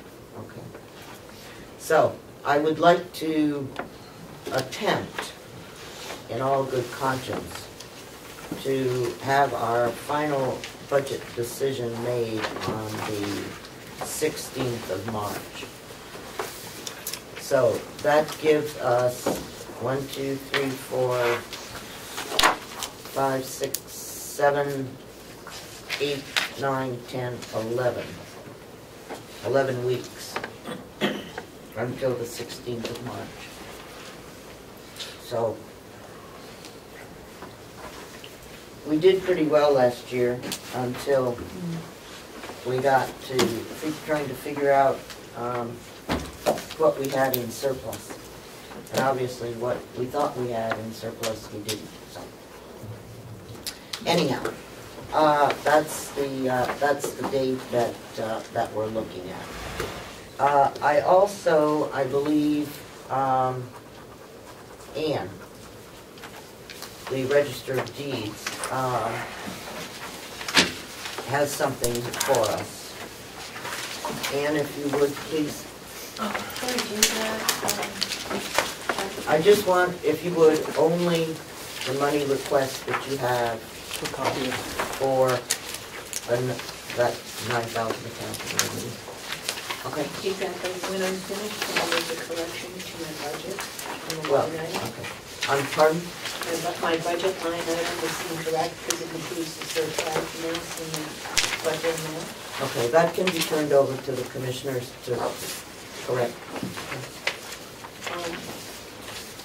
I'm requesting under the registry equipment surcharge account to purchase a copier. We have 2 copiers of really old vintage at this point, and it is something we've had on the back burner, trying not to use up our money, but we are at the point where I don't think I can wait till March 31st without having done so. We use the copier a great deal every day, and I have got the bids that I put on this sheet that I gave to all of you. It requires both an approval from the commissioners, which I got last Wednesday, as well as the delegation before any monies can be spent from this account. So I'm asking for your approval. This is not paid by taxpayers' money, it is paid by the equipment surcharge. Representative Parker? I move we approve the Carroll County Register of Deeds request for $5,799 for a sheet copier. Second. Okay, second by Representative Wright. Are there any questions? I have one.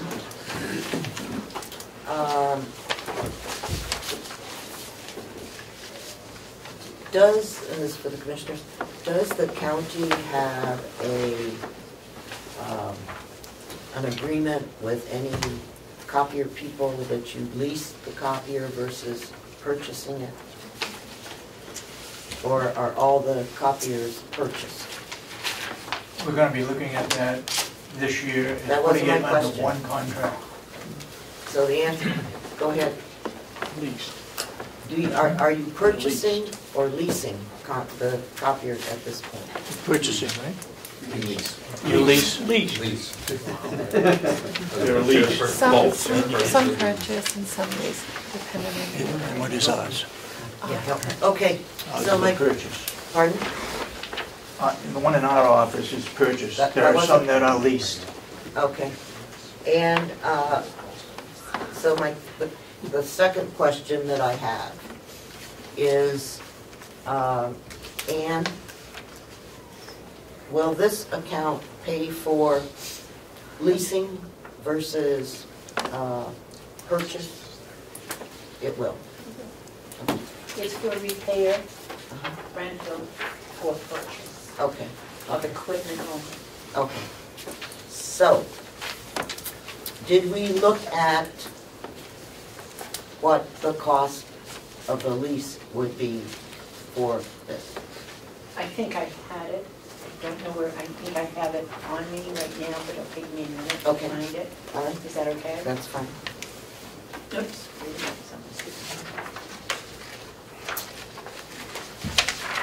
Okay, so Commissioner Sorensen, were you saying that you are going to look at a contract that covers all county copiers? There's several items that we're gonna look at for 2015. One is for a contract for all copiers, whether we lease them or purchase them.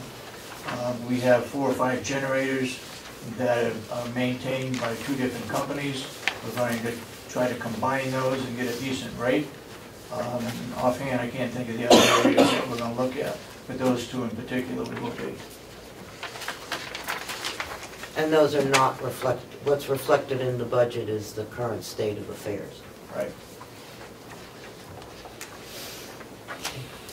I take that back.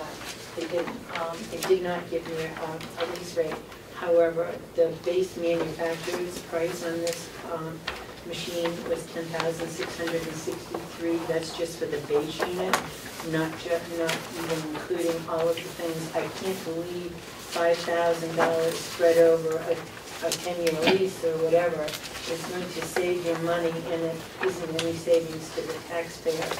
And the prices could go up each year for the lease. So I'm just,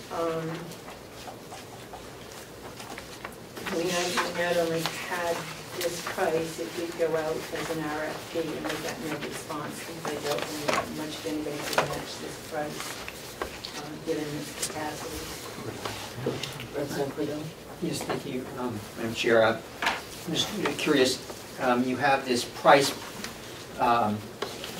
where did this price come from? You said you went out to an RFP, but there were no responses. So what is this price? We have always dealt with Twin Rivers. Right. If we have an issue, they come immediately.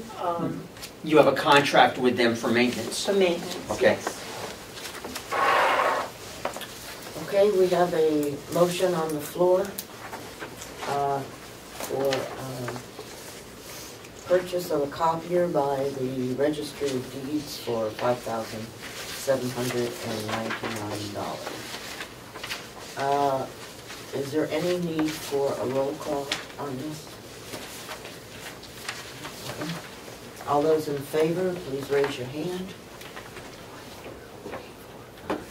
7, 8, 9, 10, 11, 12, 13. Opposed? 1. Abstain? Jim, did you vote?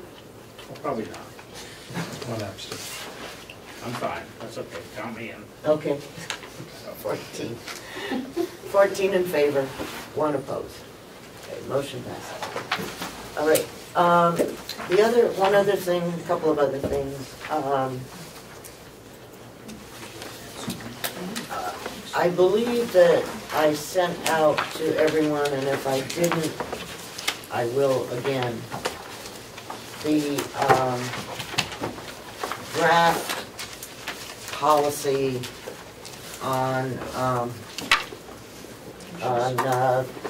appropriation. And I sincerely want to try to get this settled one way or the other on whether or not we want a policy or we don't want a policy. And this needs to, I would like it to settle down. Representative Wright was going to work on it, but I guess he got too involved in his campaign that he didn't, and so we're kind of at square one. So I would ask that between now and our next meeting that see if you can find some time to see if you can find some time to work on it. And I'm sure that there will be some other folks that would be happy to assist you. And I see Representative Parker and Cordelli's hands are up, so, and McCarthy. So I will give you a copy of this, and you can proceed however you wish. Thank you. Okay. Okay. Madam Chair, is that a committee or is that just an informal gathering? If it's a committee, I'd like to be on it. Okay. Representative Tysers would like to join. Okay. Thank you. All right.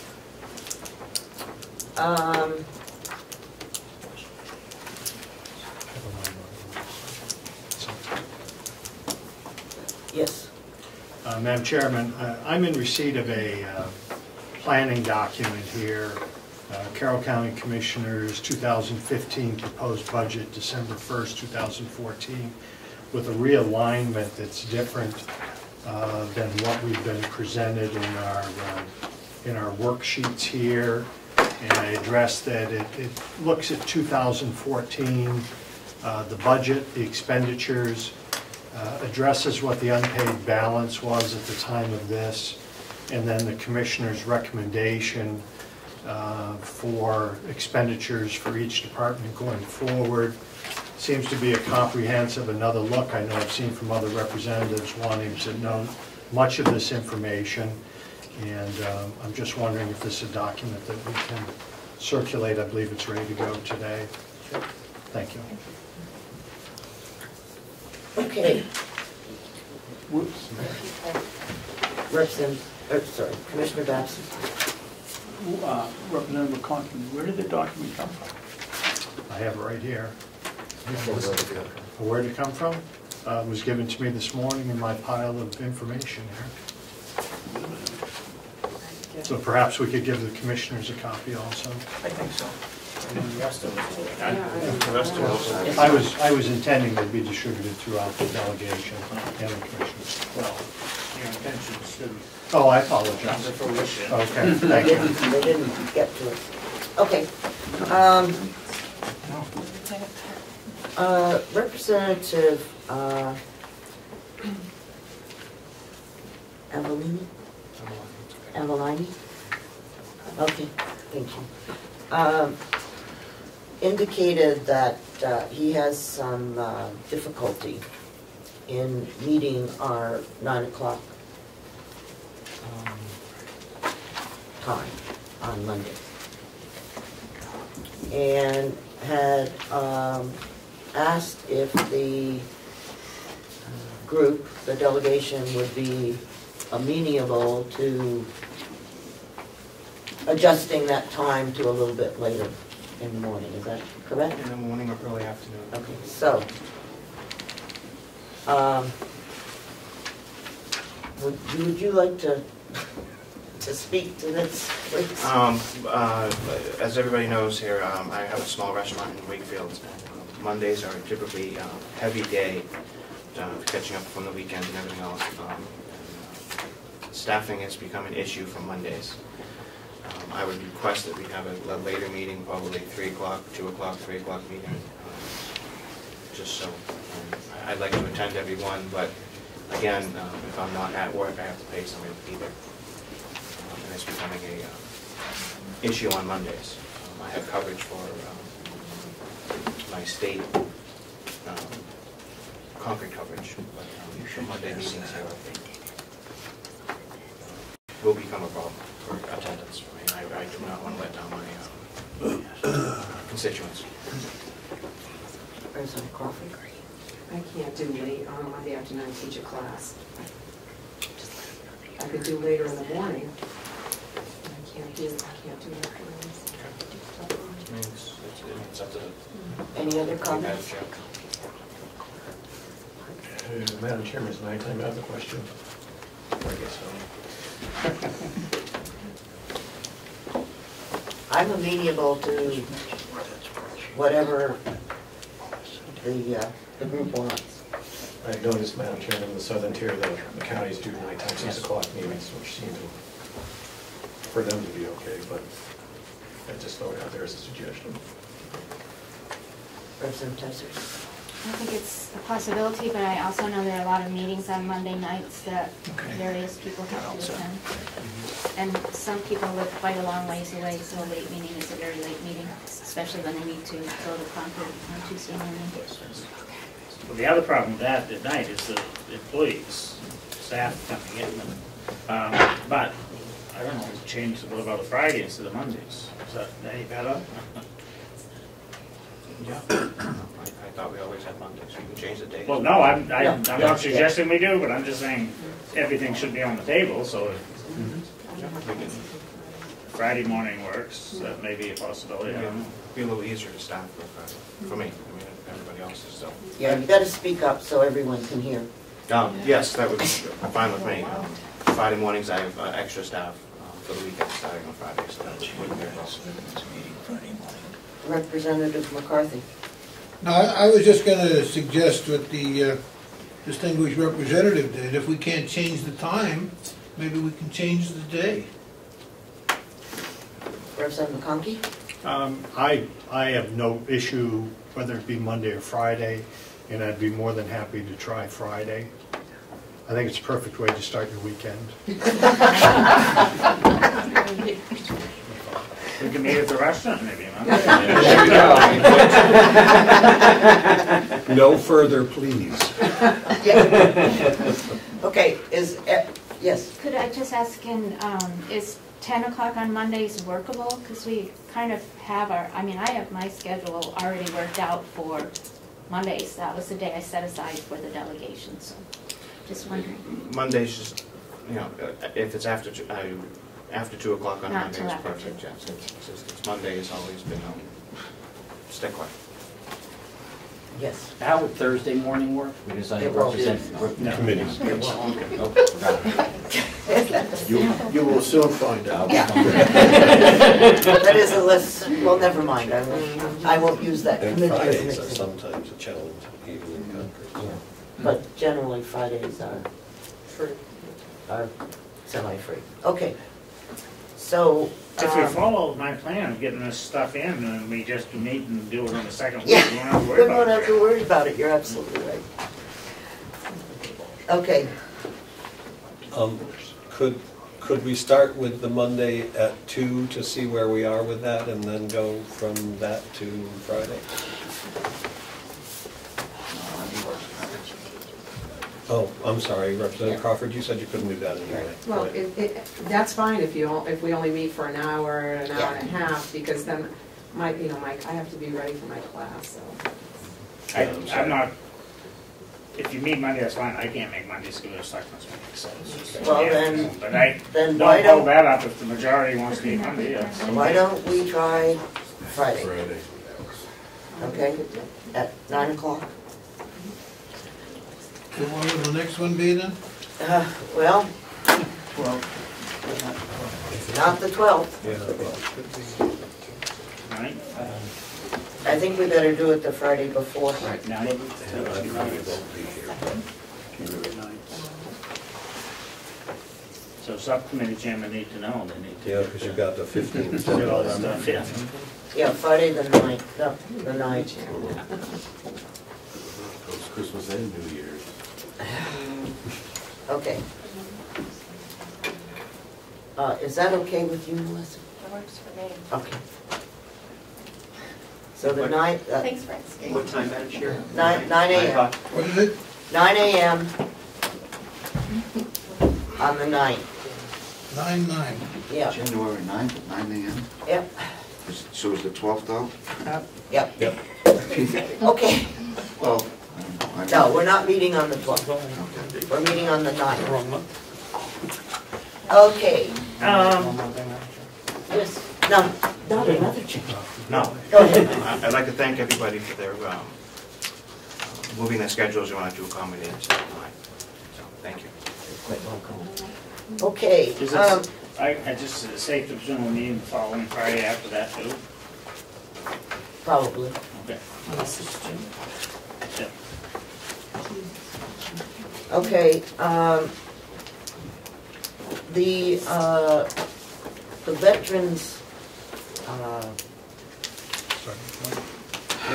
person indicated that, I received a report in, when was it, December, Steve? I'm not sure the date. Wasn't it? I think it was in December. We received Yeah, that I forwarded out In to November, everyone. And So we're getting the written updates, and we appreciate that. And we also, I believe our timeline for this is April. Correct. Okay. For our, for everything to be in place as to whether or not we go forward with it, with that decision. Also, the lady from the farm that wanted, yeah, she had to abstain. I guess she had to leave. That wanted, not the farm, but she wanted to use the kitchen or some, you know, for whatever. So anyhow, that's, I guess that she needs to be invited to the nursing home committee, since part of your responsibility is not only the new nursing home, but the old nursing home. Why are you glaring at me? Oh, I'm looking at the wrong jail. I was getting really concerned for a minute. Sorry, Steve. Steve, Bill. Okay? So we'll get that out. Audit. The MS 45, which is the annual county financial report, is due at DRA on 31 March. And this is the one that shows your stuff happening for the previous fiscal year. And it does require the not the complete audit, but certainly the numbers audit for 13 to be completed by then. So it's my understanding, right, wrong, or indifferent, that we do not have an auditor contracted for 13 yet. And so my suggestion would be that the contract with our current auditor for 13, and if you think you want to change auditors, then you pursue that for 14 and beyond.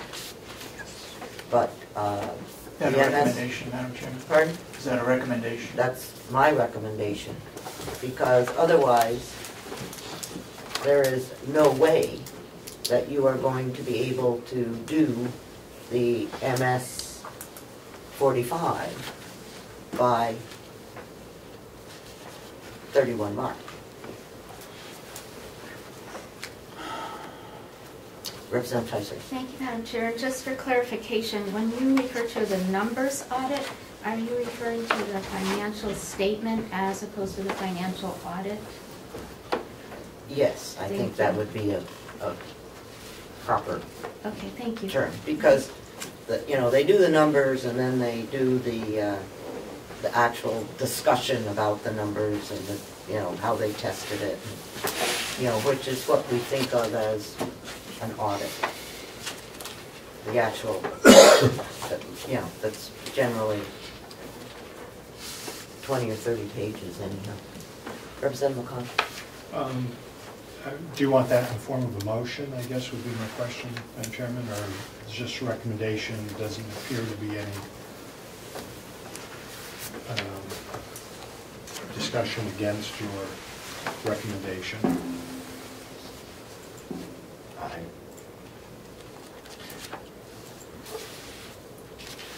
I think it says in the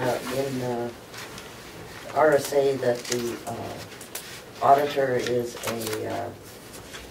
chosen between the commissioners and the delegation, I think is how it reads. And so that's why I think it's a recommendation. Okay. All right. Yes. I'll verify this with Kathy, but it's my understanding that we have already contracted with our current firm for the 2013 audit. Oh, okay. They were contracted to do 10, 11, 12, and 13. So I believe we're already contracted with the current firm to do the 13 audit. Okay, I thought it was just 10, 11, and 12. So I will verify that, but I'm pretty sure we already. Whatever it is, we need to make sure that we get the MS 45 in on time for the first time in a while. 4 years. Representative Comeau. Could I follow up with one more question for the person that's responsible, whether it's the commissioners? As these audits are coming through and being completed, I'm assuming that we're posting them online so that everyone can see them? The last one is posted, right? Yep. And following on that, is the complete audit and the complete report being filed? The audits I've ever been involved in small things, not-for-profit organizations, always show a report that has errors, omissions, and recommendations. Is that entire document on there? Everything online? Everything. Well, it's certainly included in the 2010 completed audit. The front page is the auditor's. I'm looking at the back pages. Well, the auditor's statement, and then all the recommendations are included. All the recommendations are. Thank you, Mr. Treasurer. I'll look for that. I guess that I would ask that the commissioners just go ahead and, if you're putting it on the website, you can email it to us, the audit, so that we can have it there. And I'm not real skilled at getting the websites to print. So it would be helpful if we could not have to, or at least for me, not have to sit at the computer and read those, because I find it easier to read them while I'm falling asleep. Okay. A quick follow-up to that, Madam Chair. I would also, in terms of the website, appreciate it if we could have the detailed budget, proposed budget, be put under the proposed budget and not under the adopted budgets on the website. Well, it's probably adopted by the commissioners, okay? And so I have personally no problem, because that's what they have adopted. Okay. It's, okay. My concern was that it would, if we're wanting to make this available to the public, they might look at it as a proposed budget. But the commissioners adopt the budget, okay? And then it's our responsibility as the semi-legislative body to approve it. Okay, could I have a motion? Is there any other business? Yes, Madam Chairman, I believe the treasurer wanted to. Oh, yes, I'm sorry, Jack. Give a yes, report please. regarding TAN's money. Right. Thank you for. Thank you. Just for the benefit of the newer members and the refresher for the existing members of the delegation, back in 2012, we changed our process from the standard going to the bond bank and borrowing TAN money to a line of credit currently with the Bank of New Hampshire. If you remember back in prior to 2012, the fees that you pay the bond bank are considerable. And when we borrow money from the bond bank, you get it all at one time. So in January, or the end of January, we borrow $10, $12, $15 million, whatever it is, and you pay interest for that until the December of the following year when you have to pay it off. In 2012, we established a line of credit with the Bank of New Hampshire.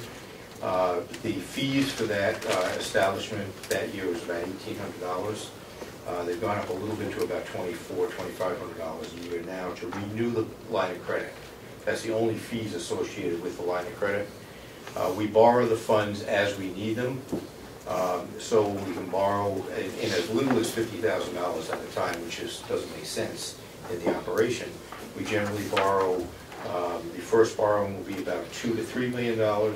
That might carry us through to March or April, and we might borrow another $1 million as we go along. So we're paying interest only on the money as we borrow it. The first year savings was probably about $50,000 in interest. and that's continued for the last 2 years. So we're doing the same thing this year. We've contacted Bank of New Hampshire. Their rates are still in the low 1% interest rate for this kind of money. And so I'm here today to ask for permission to borrow up to $18 million on a line of credit from Bank of New Hampshire in anticipation of taxes for the calendar year 2015, or fiscal year 2015. And I'd like your approval for that, and if I do have your approval, I would ask that Mr. Butler sign this as clerk and get the master copy along with the application sent into Bank of New Hampshire as soon as possible. Will you tell them why we have to borrow? Yeah, if you don't understand, for the new members, if you don't understand how counties are financed, we have $0 to start the year off. The state of New Hampshire has been very wise in they're setting up the way counties are operating. We have no money at the beginning of the year. We have to borrow the money, and then we tax the towns at the end of the year to pay for the money we've already spent. And then we pay off the money that we borrowed, and we start the cycle all over on January 1st again. So it's kind of a convoluted way of financing operation, but the RSA says that's the way you're supposed to do it. So that's what we do. But this is a much less expensive way to borrow money. The ease of calling the bank and transferring money from the line to the operating account when it's needed certainly makes it an easy, simple process, and it saves the taxpayers, anywhere from $50,000 to $60,000 in interest. Could I have a motion to allow the treasurer to borrow up to $18 million in TANs? Yes, So made. tax anticipation. I'll make it. So made. All right. Seconded. Whatever. Representative McCarthy and Representative Schmidt. Is there any further discussion? Okay. All those in favor, please raise your hand. It's unanimous? Thank you very much. Okay, thank you. One thing I would like to say is that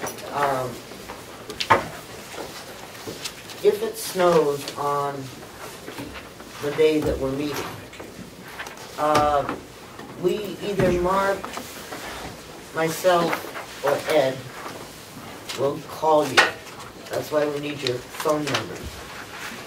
Because sometimes schools take a 2-hour delay when in fact it's really, not necessary. And it's difficult when you have, people in Wolfboro, have a totally different outlook on life than the people. They've noticed that. Yeah. Than the people. We're happier? I don't know. The people from Hale's location. So we'll split it up somehow or other and make a call by it. It takes. What's it take you to get here? About a little over an hour and a quarter. Okay. So by the meetings start at 9. So by 7:30. By 7:30, okay, we will have called to let you know one way or the other. And so I'm not expecting you to, in your pajamas, to go to your email to see if it's there, okay? But we will more than likely send it out in an email, but we'll also give you a phone call. Just to make sure that you're aware that either it's canceled or it's late or whatever. But I guess we should also call Commissioner Sorensen or whoever the chairman is once you have the election, and then let them know. So I noticed that there were a couple of people that didn't know what their phone numbers were. And so, Representative Cordelli. So, if you would, if you want to be called, it would be nice if you gave us your phone number. If you don't, and you just want to show up, then that's okay. All right, is there anything else I've forgotten? Yes. The Board of Commissioners are going to be holding a hearing up in North Conway regarding our budget. Most likely it will be at the Gibson Center. We haven't confirmed that yet. We haven't set a date yet, but we want the general public to have another possible chance to look at our budget. Also, we will be having a selectmen's meeting in Hales location sometime in January. We have not had a selectmen's meeting there, and it's time to let those people know what's going on. We have participated in their annual meeting and talked about the budget, but we're going to have a selectmen's meeting. Commissioners are responsible for anybody that has a location. We happen to be the selectmen also. Not all locations. Not all locations. You're special. Okay, could I Madam have Chairman, can I make a comment? It's nice to hear. I didn't know that the Board of Commissioners are having a hearing at the Gibson Center. And it was my understanding from the Commissioners meeting that you mentioned the selectment meeting from the Hills location was in December. Is it suddenly changed to January? Yep. And when is that change? When was it changed? Yeah. Who changed that? I changed it. Okay. Oh. Let's, that's fine. What's going on in December? I'm happy to know that you are planning to hold a selectmen's meeting. Okay. Could I have a motion to go into convention, please? I'll make a motion. Second. Okay, Representative Crawford and Representative Cordella. Okay, could I have a motion to accept the minutes? So moved. Second? I'll second. All those in favor? Aye. I guess I should explain to folks, for the new people, nothing is official until we go into convention, which is basically the executive committee, okay? And so we make our motions, we do all that stuff in open session, but then our real vote that counts is in executive session, okay, or convention. So that's kind of what we do. So we don't argue in convention because we've already done our discussions beforehand. And so this is just a vote that is saying, yes, we ratify the motions that were made and discussed in our regular open meeting. And there's no, no input from anyone other than here. Okay, so. And as directed by the chair, the clerk casted one vote for the entire delegation for a motion that says all delegation members are to be members of the executive committee. Okay. And we had a motion on spending the money for $5,799 for the Register of Deeds. Second. Can I have a motion, please? Election of officers. We're not done. So moved. Okay. This is on the $5,797 for the copier machine for Register of Deeds. Money's coming out of the special fund. Yeah, coming out of the special fund. All in favor? Aye. Aye. Opposed? One. Okay. We had a motion up to 18 million for TANs, tax anticipation notes. So moved. Okay. All those in favor? Aye. Aye. Opposed? Okay. And we also elected a chairman, a vice chairman, and a clerk. Could I have a motion to accept? So made. Second. You got that, Melissa? Okay. All those in favor? Aye. Opposed? Okay, that's everything I had. Do you have anything else? Nope, that covers it. Okay. Move to come out of convention. Do I have a second? All those in favor? Aye. Aye. Do I have a motion to adjourn? So made. Okay, thank you. So I need to have a meeting, or you ready? Yes, Laura, give me your. I don't think so. Okay, well, I got that right.